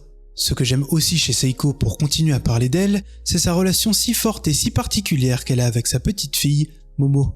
Ce que j'aime beaucoup entre les deux, c'est qu'elles s'aiment plus que tout mais ne se le montrent que de façon indirecte, subtile, via certaines de leurs actions et très rarement avec des mots. On ne va pas revenir sur leur passé car on en a déjà bien parlé, mais c'est de celui-ci que provient en partie cette petite distance qu'il y a entre elles. J'aime comment elles représentent tout l'une pour l'autre, mais qu'elles n'aient quasi jamais de moments où elles montrent leur inquiétude ou même se réconfortent. Ça peut arriver bien sûr, mais c'est très rare et c'est vraiment quand la situation s'y prête. Seiko par exemple, derrière son air impassible, a toujours fait en sorte de protéger Momo et de prendre des mesures de sécurité lorsque celle-ci se retrouve face au danger. Sa petite fille représente tout pour elle et Seiko occupe plus selon moi le rôle qu'aurait une mère pour Momo. Elle l'a recueillie très jeune puis l'a éduquée et les sentiments doivent être encore plus forts côté Momo qui a vécu la quasi-entièreté de sa vie avec elle. Leur amour transparaît aussi beaucoup à travers des échanges qu'on pourrait qualifier d'électriques. De la même façon que Momo va communiquer en s'embrouillant ou en se criant dessus avec Okarun, Seiko et sa petite fille vont elles aussi montrer une certaine agressivité dans leurs échanges. Cet aspect-là, en plus de les aider à communiquer, montre aussi à quel point elles sont très à l'aise l'une avec l'autre, même si parfois elles utilisent des propos assez méchants. Par exemple, Momo a cette habitude tout au long de la première saison d'insulter Seiko de salvioque, dissimulant à chaque fois sous son énervement une pointe d'affection et une preuve d'à quel point elle est à l'aise avec sa grand-mère. En fait, c'est assez fou, mais leur chamaillerie et leurs insultes, c'est un peu leur love language. On peut aussi voir à travers Seiko, chez qui les actes sont des preuves d'affection, qu'elle accorde beaucoup d'importance à la situation de Jin ou même celle d'Okarun. Ce sont bien sûr les amis de sa petite fille, mais l'on ressent avant tout que Seiko aiderait n'importe qui tant qu'elle en a la possibilité. Pour Jin par exemple, j'ai remarqué qu'elle lui communiquait beaucoup plus facilement le fait qu'elle l'apprécie. Elle va être très gentille avec lui et c'est même elle qui lui avait proposé son aide à la base. Seiko va toujours en sa présence veiller à ce qu'il soit le plus à l'aise et à lui apporter la chaleur d'un foyer, car elle sait au fond d'elle que Jin souffre lourdement de la perte de ses parents et de la présence de l'esprit responsable de leur mort. Seiko, de par ses capacités de médium et de par son propre comportement où elle a l'habitude de dissimuler beaucoup des choses qu'elle ressent, comprend très vite la souffrance de Jin et veut maintenant tout faire pour l'aider. Pour Okarun, elle fait aussi mine de prendre les choses légèrement mais va lui aussi l'inclure dans son foyer. Elle va prendre le risque malgré le fait que Mémé Turbo soit un esprit qu'elle a recherché très longtemps de ne pas complètement l'exorciser lorsque celle-ci avait le contrôle sur Okarun. Elle le protège à plusieurs reprises et sait aussi à quel point il est cher aux yeux de Momo. La relation Seiko-Momo est aussi géniale dans la mesure où les deux se connaissent tellement qu'elles n'ont besoin à chaque fois que d'une seconde pour arriver à complètement cerner l'autre. C'est comme si chacune lisait dans les pensées de l'autre et ça donne des scènes plutôt drôles. Par exemple, après avoir ramené Okarun pour la première fois chez elle, Momo va à un moment parler à Seiko de la responsabilité qu'elle a vis-à-vis de la situation d'Okarun et du fait qu'elle ait envie de l'aider. Après avoir entendu ça, Seiko lui répondra directement, et je la cite, « Ah bon, tu l'aimes ?» de la façon la plus fluide et la plus naturelle au monde, perçant en 2 secondes les sentiments de Momo qui d'ailleurs a une réaction plutôt drôle. Ah oui, et juste avant je parlais de ces quelques moments rares où les deux communiquaient leurs sentiments de façon plus directe, et je me suis rendu compte que je pouvais pas terminer sur Seiko sans parler de l'un d'entre eux qui a vraiment été marquant pour moi. Le moment dont il est sujet arrive juste après que Mémé Turbo ait porté atteinte à la vie de Seiko, d'Okarun et de Momo et les ait contraints à aller la retrouver dans son tunnel. On sent vraiment que cette fois-ci il y a un vrai risque et que l'affrontement est inévitable. Seiko décida alors de les préparer et de les équiper de la meilleure des façons pour affronter Mémé Turbo. Juste avant de se quitter, et c'est là que la magie intervient, Seiko et Momo vont un peu se disputer après que Seiko les sermonnait au sujet de son imprudence. Ayase, énervé, va lui tourner le dos pour s'en aller mais va ensuite entendre sa grand-mère l'appeler et soudainement la serrer dans ses bras. Momo va alors tout de suite comprendre l'importance de la situation, puis Seiko lui dira, je cite, « Ne meurs pas », de la façon la plus sérieuse possible, comme si leur dispute juste avant n'avait jamais eu lieu. C'est vraiment un moment simple mais qui personnellement m'avait un peu secoué mais dans le bon sens du terme. Tu ressens la peur et l'attachement de Seiko qui après ça va se mettre à prier pour que rien ne lui arrive. Pareil pour Momo qui dans le train juste après va s'énerver en pensant à Mémé Turbo car celle-ci avait osé s'en prendre à quelqu'un qu'elle aime. En fait, le côté si vrai, si naturel et rempli de non-dits que possède leur lien est très parlant et permet donc de s'identifier rapidement. Le fait de savoir que 2 personnes qui ne communiquent jamais le fait qu'elles s'aiment mais qui littéralement mourraient de tristesse si l'autre disparaissait est juste magnifique. Voilà, tout est dit en ce qui concerne Seiko, on va maintenant transiter vers 2 autres personnages qui elles aussi ont été très marquantes.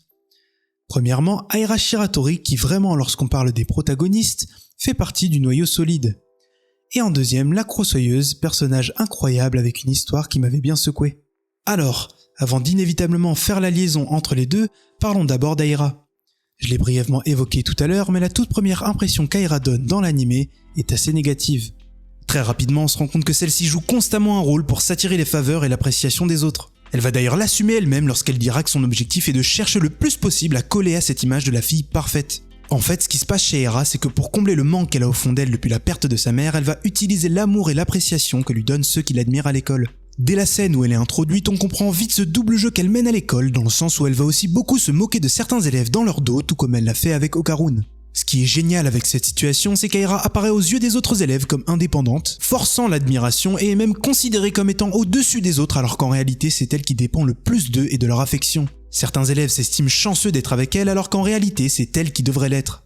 Il y a un autre aspect central du personnage qui en plus de servir de ressort humoristique va en dire long sur elle et son ego.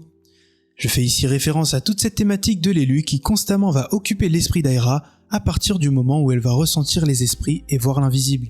Dès l'obtention de cette capacité, Aira va plonger encore plus profondément dans son orgueil. D'un simple contact avec l'une des deux boules de Karun est parti un énorme ego trip qui continuera même après qu'elle obtienne de réels pouvoirs. Aira, de ses propres mots, considère être l'élu parce qu'elle est, je la cite, trop belle et affirme que la mission qui lui a été affectée est celle de terrasser monstres et démons pour sauver le monde. Elle va toute la saison faire un pressing monstre à Momo car elle la considère elle aussi justement comme l'un de ses démons. Du fait qu'elle se considère spéciale, Aira va surinterpréter absolument tout. Par exemple, au moment où elle reçoit ses pouvoirs, elle ne réfléchit même pas une seconde. J'ai des pouvoirs, c'est donc moi l'élu. Et personnellement, j'ai cette impression qu'à travers Aira, l'auteur cherche à illustrer symboliquement le comportement que certains illuminés, que certains pseudo-élus cosmiques ou faux messies pourraient avoir. Il cherche à faire d'Aira une métaphore de l'individu soi-disant missionné par l'univers ou bien par des forces supérieures. Il utilise elle et son comportement parfois bébête ou ridicule pour souligner encore plus son propos. En fait, Shiratori ne prend absolument aucun recul sur ce qui lui arrive et même si elle a certes bel et bien vécu des événements surnaturels et qu'elle voit les esprits, elle ne va malheureusement pas une seule seconde essayer de voir plus loin que le bout de son nez. Elle s'improvise sauveuse et montre à quel point pour certaines personnes il suffirait d'un rien pour partir dans les plus gros des délires. D'ailleurs, la façon dont les amis d'Aira à l'école la suivront un peu à contre-cœur dans sa chasse aux démons en dit long là-dessus. En réalité, lorsque l'on considère réellement l'univers dans lequel Aira évolue, entrer en contact avec le surnaturel et les esprits reste tout de même quelque chose de beaucoup plus concevable et accessible à celui ou celle qui le souhaite vraiment. Dans Dandadan, tout le monde a le potentiel de voir les esprits, c'est plus une question de volonté qu'autre chose selon moi. Par ailleurs, j'ai quelque chose en lien avec tout ça dont je voulais parler. En fait, même si voir l'invisible reste accessible à qui le souhaite dans l'univers de Dandadan, le fait qu'Aira soit la personne sur qui est tombée la boule de Karun relève en revanche selon moi de tout sauf du hasard. Comme expliqué dans l'anime, les boules de Karun abritent ce que l'on appelle de l'énergie vitale, et cette énergie est souvent recherchée par les monstres et les yokai pour essayer de ressusciter. Ces monstres / yokai s'en prennent souvent à l'énergie vitale des gens comme pour s'en nourrir, et c'est là qu'intervient pour moi le lien avec Aira. Ce que font ces monstres avec l'énergie vitale ressemble beaucoup à ce que fait Aira avec l'amour et l'appréciation des autres. Je suis quasi sûr que d'une façon ou d'une autre, le cœur, l'âme ou quelque chose de plus subtil chez elle a été attiré par cette énergie ou l'a attiré vers elle. C'est comme si l'énergie vitale était un potentiel substitut à l'admiration ou même quelque chose qui pourrait davantage combler ce mal-être au fond d'elle qu'elle n'a jamais réellement pu adresser. Je suis plutôt confiant sur cette mini-théorie car dans la scène elle-même, on a quand même la boule qui arrive jusqu'à elle et qui lui tombe littéralement sur la tête. Et là on peut aller plus loin, c'est en disant que tout comme l'intervention des monstres yokai dans le monde des vivants pour ressusciter ne les aidera jamais à changer ce qu'ils ont fait de leur vivant et va même à l'encontre des règles de l'univers de Dandadan, chercher à se nourrir de l'admiration des autres pour combler un manque ne soignera jamais celui-ci, si ce n'est que de façon superficielle. Ces problèmes se règlent le plus souvent entre vous et vous-même et ne pas réellement les adresser peut même engendrer un mal-être encore plus grand qu'à la base. Ce qui est important, et cela demande du temps, c'est d'aller chercher au fond de soi et d'arrêter de fuir les choses même si parfois on le fait inconsciemment et c'est exactement ce qu'Aira fera par la suite. Je souhaitais aussi revenir sur ce côté naïf, très direct et un peu bébête chez Aira qui en fait la rend hyper drôle et rend le personnage au final très attachant. Faut quand même revenir sur certaines folies qu'elle nous a fait, je pense notamment à elle qui toute la saison va se sentir obligée de réfréner son sentiment amoureux pour Karun car elle est, je cite, humaine et lui démon. En fait c'est sa façon de penser qui est folle et son côté juste trop imprévisible. Il y a aussi ce moment lors du combat face au Serpo à l'école où Aira sur le point de mourir après une noyade se fait sauver la vie par Ayase, qui dans l'empressement va lui dire d'enlever ses habits pour éviter d'être ralenti sous l'eau, mais qu'Aira juste après avoir repris conscience lui répond qu'elle ne se déshabillera que pour son futur mari. Difficile aussi d'oublier le moment où après qu'elle ait rencontré Jin chez les Ayase, elle va directement le considérer comme étant l'un des futurs sbires de Momo et va se mettre à sprinter pieds nus dehors pour aller se préparer en vue du Ragnarok qui selon elle est l'affrontement ultime pour lequel Momo serait elle aussi en train de se préparer. Dans le même registre, de façon un peu plus globale, il y a aussi tout ce running gag entre elle, ses pouvoirs et la boule de Karun. En fait, c'est ce contraste entre Aira qui, elle, pense avoir reçu une mission divine et qui en vient à idolâtrer la boule en opposition avec ce qui est réellement cette boule. Parce que nous, on le sait, les protagonistes le savent, mais Aira non. 3 épisodes passés à idolâtrer une coucougne, l'objet le plus drôle au monde et qui au final auront donné lieu à pas mal de scènes mémorables. Un autre élément que j'ai remarqué avec Aira, c'est la façon dont au plus l'anime avançait, au plus il était difficile de cerner quelle était sa vraie nature. Une fois arrivé au bout des 12 épisodes, je me suis finalement rendu compte que son masque et la supposément fausse attitude qu'elle renvoyait pour qu'on l'apprécie était en réalité partie intégrante de ce qu'elle est vraiment. Aira elle-même va nous dire qu'elle doit sa popularité aux efforts qu'elle a faits et donc pas du tout à qui elle est simplement. Et le problème avec ça, c'est qu'elle a sûrement dû passer l'entièreté de sa scolarité à jouer un rôle en ayant dû inconsciemment absorber certains aspects de celui-ci. Mais ce qui est génial et magnifique, c'est qu'en rencontrant Okarun, Ayase, tout son groupe, mais aussi la Croix-Soyeuse, elle va déjà dans un premier temps renouer avec certaines ambiguïtés et blessures au plus profond d'elle qu'elle ne comprenait pas jusqu'ici, et va par la même occasion pouvoir enfin respirer et se détacher de toutes ces exigences qu'elle s'imposait. Elle va découvrir de nouvelles choses plus vraies et plus authentiques. Aira va également apprendre à apprécier les gens pour ce qu'ils sont et non pour ce qu'ils lui donnent, et va même pour le bien de sa nouvelle amitié avec Okarun et Momo mettre en danger sa réputation auprès de toute l'école. Personnellement, j'ai même au fil de cette évolution commencé à nuancer la vision négative que j'avais d'elle à la base. Toutes ces actions dans lesquelles je ne voyais que de l'égoïsme révélaient en fait beaucoup d'empathie malheureusement recouverte par beaucoup trop de maladresse et gâchée par son orgueil. En fait, dès qu'on observe Aira, on remarque qu'elle sait parfaitement ce que les autres veulent, elle a une vraie sensibilité et sait sur quel bouton appuyer pour provoquer certaines émotions ou réactions. Elle a par exemple dit que plusieurs de ses interactions avec certains garçons à l'école avaient pour but de leur faire ressentir, je la cite, la sensation d'être apprécié par un canon. Et bon, on va pas se mentir, moralement parlant, son comportement était parfois assez problématique, sans parler du fait qu'elle ajoutait même être la raison de vivre de certains parfois. Gros boulard bien évidemment, mais ce que je veux dire c'est qu'en dehors de cette once d'empathie qui ressort de certains de ses actes, une part d'Aira pense sincèrement et veut au fond d'elle faire du bien aux autres. On l'illustrera tout à l'heure avec une scène beaucoup plus parlante, mais Aira est selon moi le personnage possédant la plus forte sensibilité. Il y a également la relation qu'elle entretient avec Momo que j'aime beaucoup. Étrangement, leur relation me fait beaucoup penser à celle que deux sœurs pourraient avoir l'une avec l'autre. Car de ce que l'on sait, Aira tout comme Momo ne possèdent pas de frères ni de sœurs et ont en plus de ça sûrement dû chacune grandir uniquement avec les adultes qui s'occupaient d'eux. Alors bien sûr, leur lien est assez électrique et donne l'impression qu'elles se détestent plus qu'autre chose, mais on ressent surtout en réalité une évolution justement par rapport à ces sentiments-là. On voit bien à travers des petites subtilités que Momo commence à comprendre Aira et à la détacher de certains actes qu'elle avait fait, notamment du comportement détestable qu'elle avait eu à l'encontre d'Okarun. Bon, je vous propose maintenant qu'on mette pause côté Aira pour qu'on puisse parler de la Croix-Soyeuse. Pour mémoire, la Croix-Soyeuse est un yokai né de l'esprit d'une mère ayant mis fin à ses jours après s'être fait agresser violemment et fait prendre sa fille devant ses yeux. Depuis les événements en question, son esprit recherche inconsciemment sa fille de façon instinctive, mécanique, en ne se souvenant même plus de la raison de sa présence sur Terre. Jusqu'à ce qu'elle rencontre une Aira jeune qui, tout droit sortie de l'enterrement de sa mère, va se méprendre et la confondre avec celle-ci. L'interaction en question induira en erreur la Croix-Soyeuse qui, à partir de ce moment-là, considérera à tort Aira comme étant sa propre fille. Elle développera ensuite un besoin de protection obsessionnel vis-à-vis d'elle et n'aura que pour unique but de la suivre partout pour la protéger sans savoir que celle-ci n'était en réalité pas son enfant. Quelle histoire de fou, je vous jure. Ce qui est horrible et qui rend la mort de cette femme si injuste au début, c'est de prendre conscience d'à quel point sa vie a été un calvaire. On parle d'une femme endettée et obligée de cumuler plusieurs emplois, notamment femme de ménage, employée en supérette et allant même jusqu'à se prostituer pour rembourser les dettes en question. Rajoutez-lui en plus de ça un enfant en bas âge dont elle devait s'occuper toute seule. Et croyez-moi, avec la façon dont l'agression et l'enlèvement sont mis en scène, tout ça crée un méchant cocktail. Partir d'un des moments les plus intimes, doux et joyeux où la mère gâte sa fille lors de son anniversaire en lui offrant cette fameuse robe qu'elle rêvait de voir sur elle, montrer le calme de cette mère au clair de lune avec sa fille endormie sur elle, puis switcher brutalement sur des cris, des pleurs et la terreur de l'enfant qui devant ses yeux voit sa mère se faire violenter. La mère qui s'évanouit en train de pisser le sang puis qui se relève d'un instinct presque animal, court à quatre pattes, la musique qui s'accélère et cette pluie écrasante omniprésente. Et après ça, il t'en remet une couche pour te faire espérer avec la mère qui, une fois arrivée dehors, continue désespérément à courir après la camionnette et toi qui pries de toutes tes forces pour qu'elle y arrive. Mais non, elle retombe par terre. Et puis là, en plein délire hémorragique, elle aperçoit sa fille lui tirant ses mains comme pour la relever, son enfant, toute sa raison de vivre, celle pour laquelle elle a surmonté toutes les pluies, mais malheureusement ce n'est pas assez. La mère est complètement impuissante et à bout de force, elle n'arrivera plus à se relever et verra progressivement sa fille s'écarter d'elle, au loin. Je ne sais pas pour vous, mais cette histoire m'a un peu secoué. D'abord dans la mesure où bien que l'amour de la mère pour son enfant soit sa plus grande force, celui-ci aura, et c'est horrible de le dire, aussi été sa plus grande faiblesse. Cette faiblesse se retrouvera même illustrée au travers du combat dans lequel l'une des seules attaques ayant réussi à atteindre la Croix-Soyeuse a été le coup de boost d'Okarun venant directement la frapper au niveau du ventre.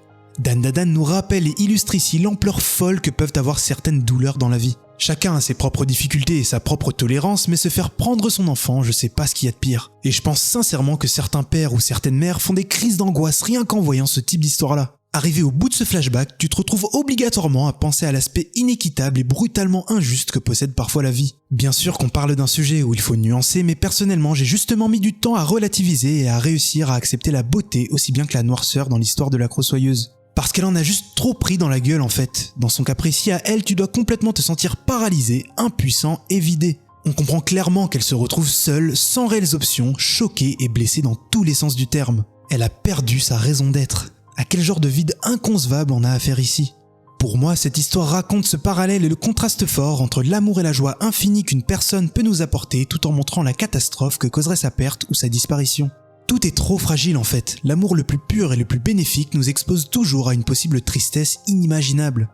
Une petite chose dont je voulais vous parler, juste avant j'évoquais la pluie dans le flashback, mais je n'avais pas précisé le fait que celle-ci apparaissait uniquement lorsque la Crossoyeuse n'était pas avec sa fille. Cette pluie lourde symbolise en fait tout le poids et toutes les difficultés présentes sur les épaules de cette mère qui, dès lors qu'elle avait son enfant avec elle, disparaissait. On remarque aussi, malgré le changement de ton par rapport au reste, que cette histoire rentre elle aussi dans le prolongement d'une des thématiques de Dan Dadan, poussant à aller au-delà de ce que nous montre la surface. Durant les premières secondes, on nous montre une femme seule et dont le quotidien a l'air plus que difficile. On te fait comprendre que celle-ci va même jusqu'à se prostituer et l'animé met l'accent sur des couleurs hyper ternes et sur le regard vide de la femme en question. Mais en restant auprès du personnage et en la suivant jusqu'au bout, toute notre perception va être renversée. Les couleurs ternes laissent place à des couleurs chaudes et le visage triste de la femme s'illumine lorsque sa fille l'accueille chez elle en la prenant dans ses bras. On te fait comprendre qu'elle résiste, qu'elle tient bon justement grâce à sa fille et que le bonheur parvenait au final à prendre le pas sur tout le négatif. Il y a comme un portail magique entre son quotidien, le monde extérieur et le foyer où elle retrouve sa fille. Absolument tout change lorsqu'elle y rentre et je trouve ça magnifique. C'est comme si par magie elle échappait à tous ses problèmes. On ressent que l'animé insiste sur cette pureté et sur cette innocence propre à l'enfance pouvant balayer n'importe quelle tristesse et qui justifie d'ailleurs en partie le pourquoi du comment les enfants dans Dan Dadan arrivent naturellement à voir les esprits et l'invisible. Aussi, pour reparler du groupe d'hommes qui a kidnappé la fille de la Crossoyeuse, j'avais remarqué qu'eux aussi prolongeaient l'un des messages de Dan Dadan liés à la thématique des monstres. À travers leurs actes, l'animé veut faire comprendre à quel point la monstruosité est plus humaine qu'autre chose. Dans Dan Dadan, on a beau te diaboliser certains aliens ou esprits, là où l'accent est le plus mis, c'est bien sûr les actions humaines. L'auteur se sert de l'image des monstres et des démons qui aux yeux de la plupart sont l'incarnation même de la peur et du mal, tout ça pour au final les humaniser au maximum et gommer la ligne entre humains et monstres. L'animé en rajoute même en te montrant via ses kidnappeurs que ce sont des actes humains qui sont à la source de la création de certains esprits surnaturels comme la Crossoyeuse dont on est en train de parler ou même Mémé Turbo quelques épisodes avant.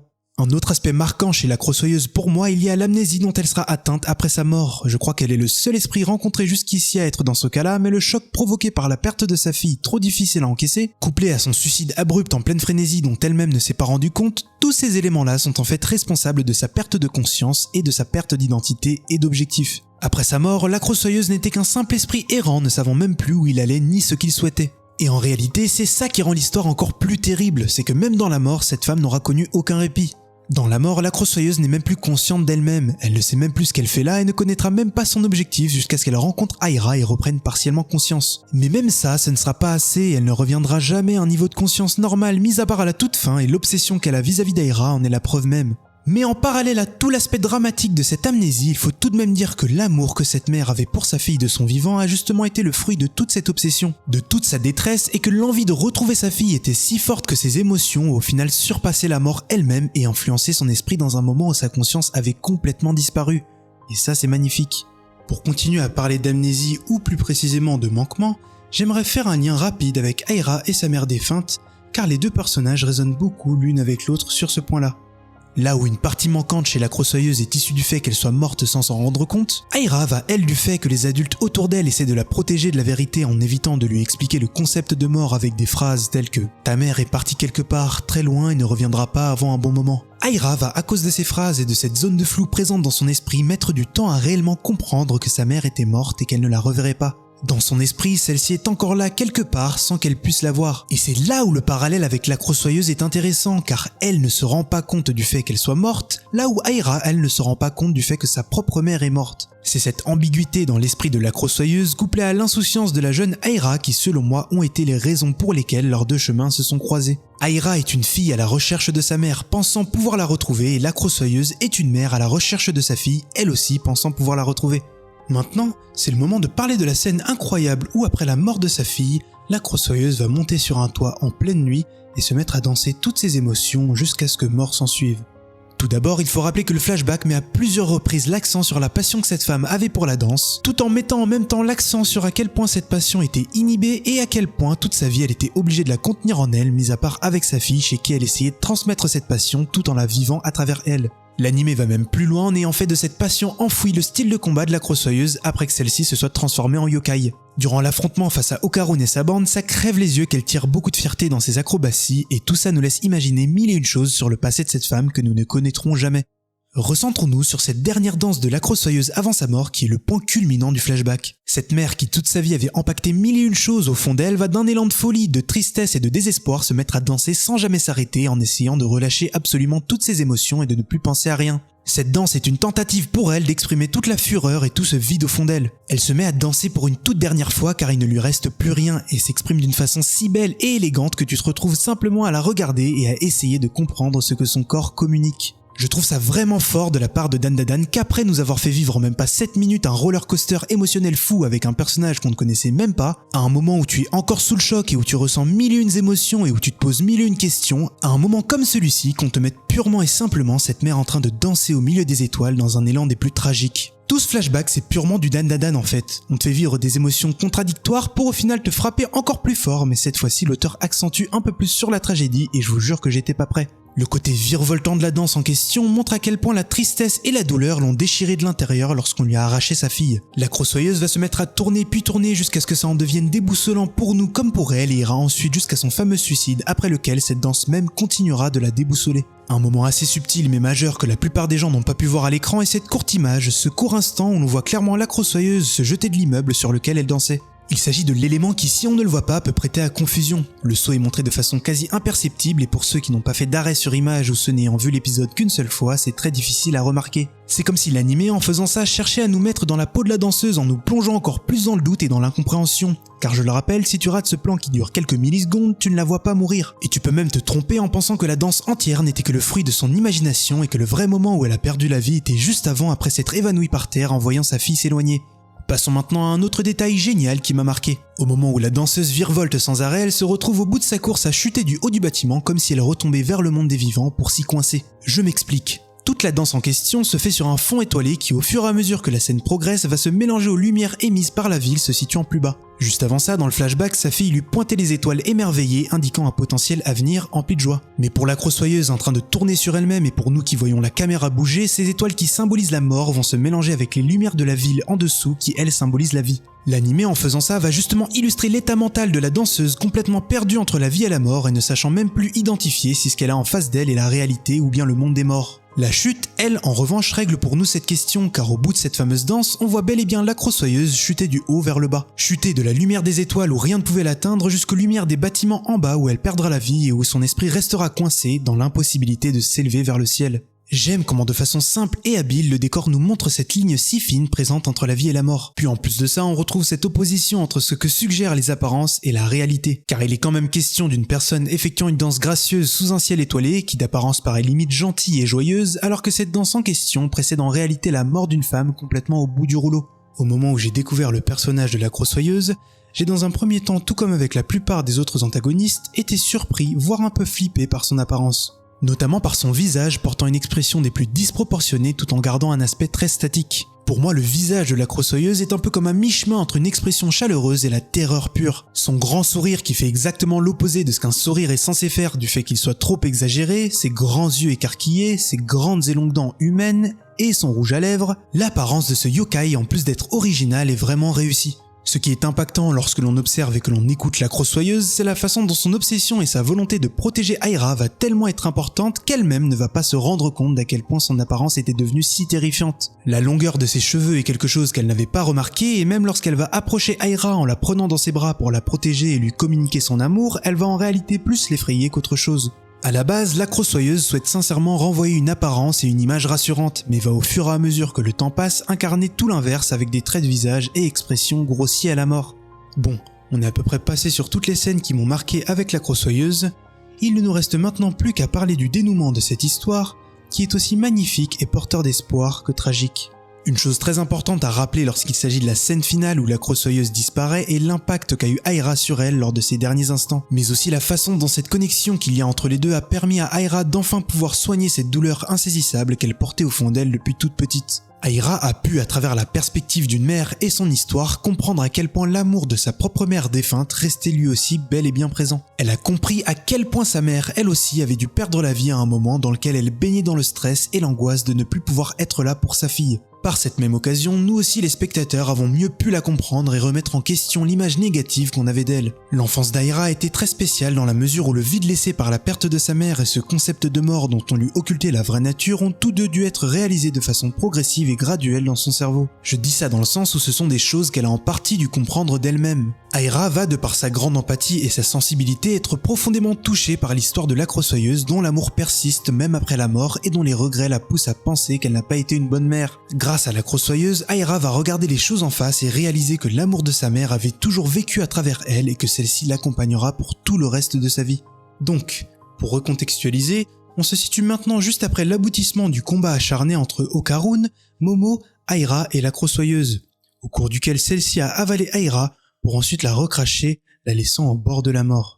Quelques minutes après, dans un effort incroyable et grâce à un coup de boost bien placé, la Crossoyeuse est mise hors d'état de nuire. Ayase et Okarun au pied du mur, n'ayant plus de solution pour sauver la vie d'Aira, vont voir une Crossoyeuse se relever après sa blessure et leur faire la proposition surprenante visant à donner le peu d'aura qui lui restait pour sauver Aira. Après un court moment d'hésitation, Ayase décide de prendre le risque et va grâce à son pouvoir faire passer l'aura de la Crossoyeuse en direction du corps d'Aira. S'ensuivit le fameux flashback qui sera d'ailleurs vécu par Momo, elle aussi beaucoup touchée et concernée. Une fois l'aura transférée dans le corps d'Aira, celle-ci se réveillera instantanément, encore sous le choc des émotions, juste en face d'une Crossoyeuse en pleine décomposition et versant ses toutes dernières larmes. La Crossoyeuse à ce moment-là pleure et se lamente en pensant ne pas avoir fait assez pour sa fille et en pensant au fait qu'elle n'ait pas pu être assez présente pour elle à cause de sa situation. Et pour transpercer nos cœurs une fois de plus, elle rajoutera après ça « Si seulement je n'avais pas été ta mère, tu aurais été plus heureuse, je t'ai privée du bonheur ». Honnêtement, entendre ces phrases, c'est vraiment triste, surtout lorsque l'on sait à quel point cette mère était si dévouée et aimante, mais aussi dans la mesure où l'on sait à quel point sa fille, grâce à ça, ne percevait aucunement la misère ou la tristesse, si ce n'est celle qu'avait sa mère sur son visage après une journée difficile,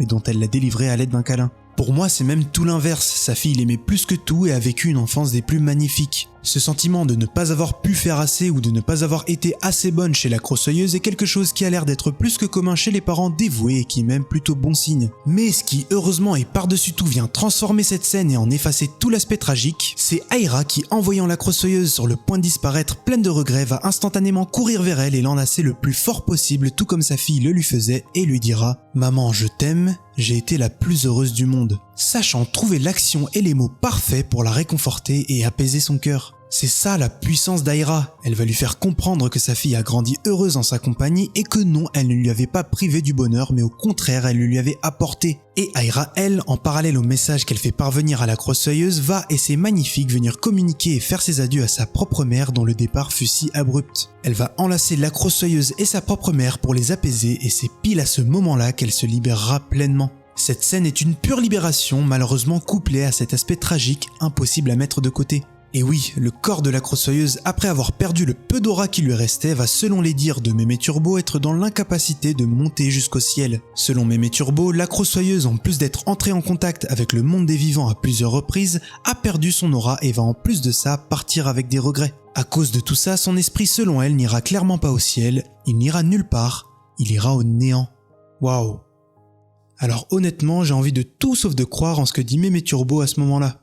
Elle nous parle de disparition totale, de néant et de la vie qui attend les esprits après leur ascension, mais la vraie question c'est comment est-ce que elle peut être au courant de ces choses-là ? Pour moi, de 1, Mémé Turbo a passé l'entièreté de sa vie bloquée sur Terre. Et puis surtout, je n'arrive pas à me faire à cette idée dans la mesure où au moment où le corps de la Crossoyeuse disparaissait, Aira avait eu un petit monologue interne souhaitant au plus profond d'elle à ce que plus personne ne fasse de mal à cette mère et à sa fille, et à ce qu'elles soient toutes deux heureuses dans un monde plus doux. Entre parenthèses, je ne t'oublierai jamais. Et puis ça m'étonnerait que Dandadan, qui est une œuvre penchant selon moi plus vers l'optimisme, fasse complètement disparaître cette mère après que sa vie ait été un si gros calvaire. Mais bon, peut-être que je me trompe, mais franchement ce serait vraiment méchant. Bref, avoir réussi en même pas 2 épisodes à rendre un personnage aussi percutant est sûrement l'un des plus gros tours de force de cette saison 1.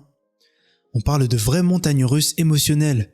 On parle d'une histoire qui selon moi arrive à poser son doigt sur cet endroit subtil, là où la vie prend tout son sens, et sur cet équilibre complexe au milieu duquel toutes les émotions se bousculent. L'histoire et le personnage sont magnifiques, et il reste tout de même bon de rappeler que celle-ci survivra au travers de nos protagonistes, avec une Aira qui suite à l'affrontement héritera des pouvoirs de la Crossoyeuse. Donc, si l'on récapitule, on a parlé de Momo, d'Okarun, de Meme Turbo, des Serpos, du monstre de Flatwoods, de Seiko Ayase, un tout petit peu de Jin Enjoji, de Shiratori Aira, de la Crossoyeuse, et je crois qu'il nous en manque un. Il apparaissait du 8e au 10e épisode et j'ose espérer que vous ne l'avez pas oublié, je parle bien évidemment de Pini-Waini. Ce personnage est génial dès les premiers instants où il apparaît, car même s'il faudra attendre un peu pour réellement en apprendre plus sur lui, on reste malgré tout surpris par l'absurdité folle qu'il dégage. Pour très vite rappeler le contexte, celui-ci apparaissait à un moment où nos protagonistes, à l'école, vont subitement se retrouver transportés dans une version alternative de celle-ci complètement inondée, et dans laquelle ils seront forcés, pour pouvoir sortir, de venir à bout des Serpos ainsi que de 2 autres de leurs subordonnés, dont un gigantesque alien inspiré de la légende du monstre du Loch Ness, mais aussi et surtout de notre boxeur préféré, Pini-Waini. Je parlais d'absurdité juste avant car sur l'ensemble de son combat face au protagoniste, Pini-Waini va parler et chanter mille et une choses n'ayant aucun lien avec le contexte. Il va en plus d'être bavard et très agressif posséder un style de combat purement inspiré de la boxe anglaise, comme si la culture humaine avait je ne sais comment déteint sur lui. Durant le combat, et au plus celui-ci avancera, on remarquera son lien avec le groupe de 3 Serpos qui en fait exerçaient une pression sur lui depuis le début. Il le menaçait par exemple en lui parlant de baisser son salaire ou en lui reprochant ses performances peu satisfaisantes, et il deviendra donc évident que Pini-Waini n'était pas notre ennemi car il le souhaitait,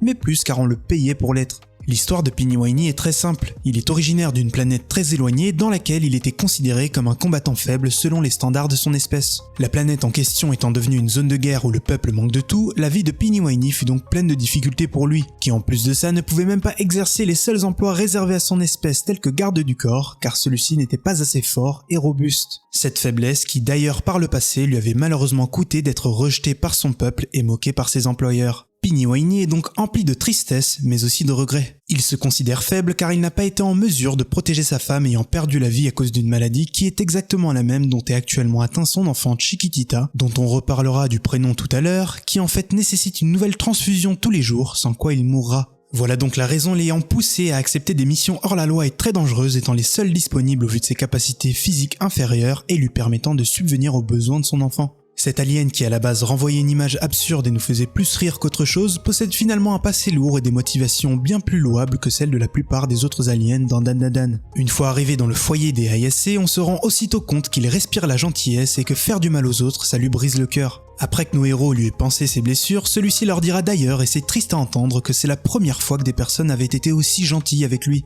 La première chose qui globalement m'avait marqué chez Pini-Waini, en dehors de son affection pour la culture humaine, provient de la relation et des quelques interactions qu'il avait eues avec les Serpos. En fait, au-delà de son style de combat inspiré de la boxe anglaise et de ses nombreux anglicismes, l'anime va encore plus loin en faisant de lui l'exemple et le reflet de l'individu humain écrasé par les responsabilités et les exigences parfois déraisonnables présentes dans le monde du travail. Les Serpos seraient donc, si l'on suit cette métaphore, ses employeurs et ses supérieurs abusifs qui constamment effectuent pression sur lui manquent de respect, ne lui attribuent pas de valeur ni de reconnaissance et le considèrent comme jetable. C'est eux qui l'envoient en première ligne faire tout le travail, qui vont le surmener au point même où lorsqu'il s'évanouira, ils le réveilleront en lui injectant je ne sais quoi et lui feront changer de forme par la même occasion. D'ailleurs, à ce moment précis, Pini-Waini va en se relevant utiliser le terme bien connu Japanese businessman représentant le symbole d'une culture du travail japonaise où la santé mentale et physique est souvent reléguée au second plan. Pini-Waini incarne ce travailleur à bout, fatigué physiquement et moralement. Vous remarquerez par ailleurs la cravate qu'il possède autour du cou qui accentue encore plus ce parallèle. Et toujours en restant sur sa transformation, la substance inconnue que lui injectent les Serpos qui a boosté ses capacités a aussi été accompagnée de changements au niveau de son apparence. Notamment au niveau de ses yeux qui en plus d'avoir quintuplé de taille ont maintenant cet air halluciné avec un intérieur en forme de cercle illusoire. Et c'est justement l'aspect qu'ont ses yeux qui vient encore renforcer ce parallèle avec le monde du travail dans la mesure où l'on a l'impression que Pini-Waini, au même titre que certains humains, soit sous l'emprise de drogue pour l'aider à accomplir son travail. C'est triste mais c'est une réalité assez fréquente. Certaines personnes qui souvent travaillent dans des environnements stressants, pour tenir le coup, pour être plus efficaces ou même simplement surmonter la fatigue, ont recours à certaines substances. Juste avant, j'avais rapidement évoqué le prénom de l'enfant de Pini-Waini, Chiquitita, qui est en fait une référence de l'auteur à un single du groupe suédois ABBA, sorti en 1979, portant exactement le même nom.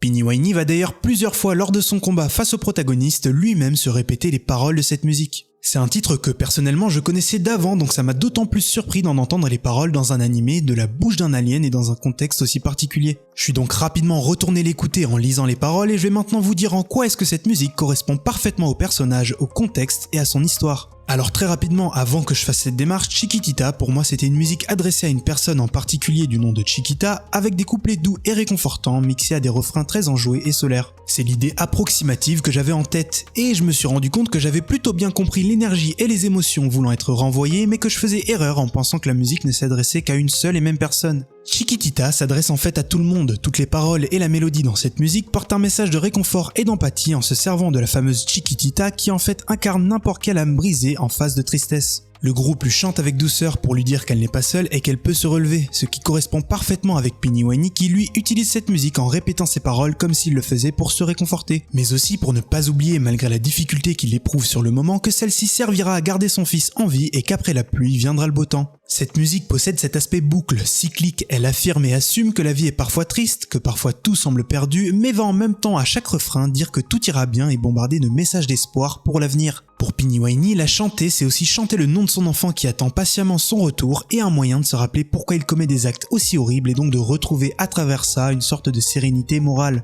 L'auteur cherche à humaniser cet alien et à le rendre encore plus attachant lorsqu'il le fait chanter de cette façon. Et même si entre nous on sait tous que l'ajout de cette musique a sûrement encore dû être issu d'un des délires qu'il s'est fait avec son éditeur, je trouve malgré tout l'idée cool. Parce qu'elle a beau être folle, elle ne dénote en rien avec ce que Dan Dadan nous a habitués à voir et en plus de ça ajoute au personnage. Chiquitita est une musique qui aide à panser les plaies, qui te rappelle que toutes les douleurs passent et qu'après la souffrance vient la joie. C'est un peu comme une potion de guérison ou un remède musical pour les gens tristes. Maintenant il me reste deux petites choses à dire, toujours au sujet de Piniwani. Premièrement, une chose en lien avec cette habitude assez surprenante qu'ont les protagonistes après chaque combat de manger au repas quelque chose s'apparentant à l'ennemi qu'ils venaient tout juste de combattre ou quelque chose en lien avec cet ennemi. C'est une chose qui est présente tout au long de la saison dont je n'avais pas encore parlé jusqu'ici et qui arrive justement dans le cas de Piniwani où Seiko elle-même va après le combat boire du lait en brique. Le lait qui, je le rappelle, est le sang qui coule dans les veines des gens de son espèce. Pareil pour l'esprit crabe où les protagonistes avaient mangé du crabe rouge après le combat et de même pour la crossoyeuse où ils avaient mangé des spaghettis représentant les cheveux de celle-ci. Et ceci juste après qu'elle les ait gobés elle-même pendant le combat. Un détail assez drôle. Au début, j'avais remarqué cette habitude chez les protagonistes, mais ce n'est qu'au fur et à mesure que la saison avance que j'ai compris qu'ils ne les mangeaient pas simplement au sens propre, mais que tous ces aliens faisaient aussi partie d'eux au sens figuré. Comme on le disait tout à l'heure, dans Dan Dadan, les antagonistes ne représentent pas simplement des obstacles purs et durs, mais sont vraiment des leçons pour les protagonistes. Ils déclenchent et incarnent complètement leur évolution. Et donc, nous les montrer en train de manger ce qu'ils viennent d'affronter est en fait une autre façon qu'à l'animé de rappeler à quel point les ennemis qu'ils ont affrontés et leurs histoires font maintenant partie d'eux et de leur parcours initiatique. La deuxième et toute dernière chose dont je voulais parler en lien avec Piniwani et que bizarrement j'ai remarqué assez tard est le fait que son histoire entière soit en réalité une grosse référence à l'expression et à ce mème d'internet très connu désignant un père abandonnant son enfant pour soi-disant partir chercher du lait. Peut-être que certains ici connaissent plus la version où le père va chercher des clopes, mais dites-vous que c'est exactement la même chose. On le sait bien, Piniwani est contraint de partir en mission dangereuse à l'autre bout de la galaxie afin de pouvoir payer de nouvelles transfusions de sang pour son enfant. Sang qui pour eux a comme équivalent sur notre planète le lait de vache. Yukino Butatsu parodie donc cette expression en changeant sa tournure et en montrant un père aimant, malheureusement contraint d'abandonner son enfant, mais qui par la suite reviendra auprès de lui. Et avec le lait en plus de ça. Bon bah voilà, tout est bien qui finit bien.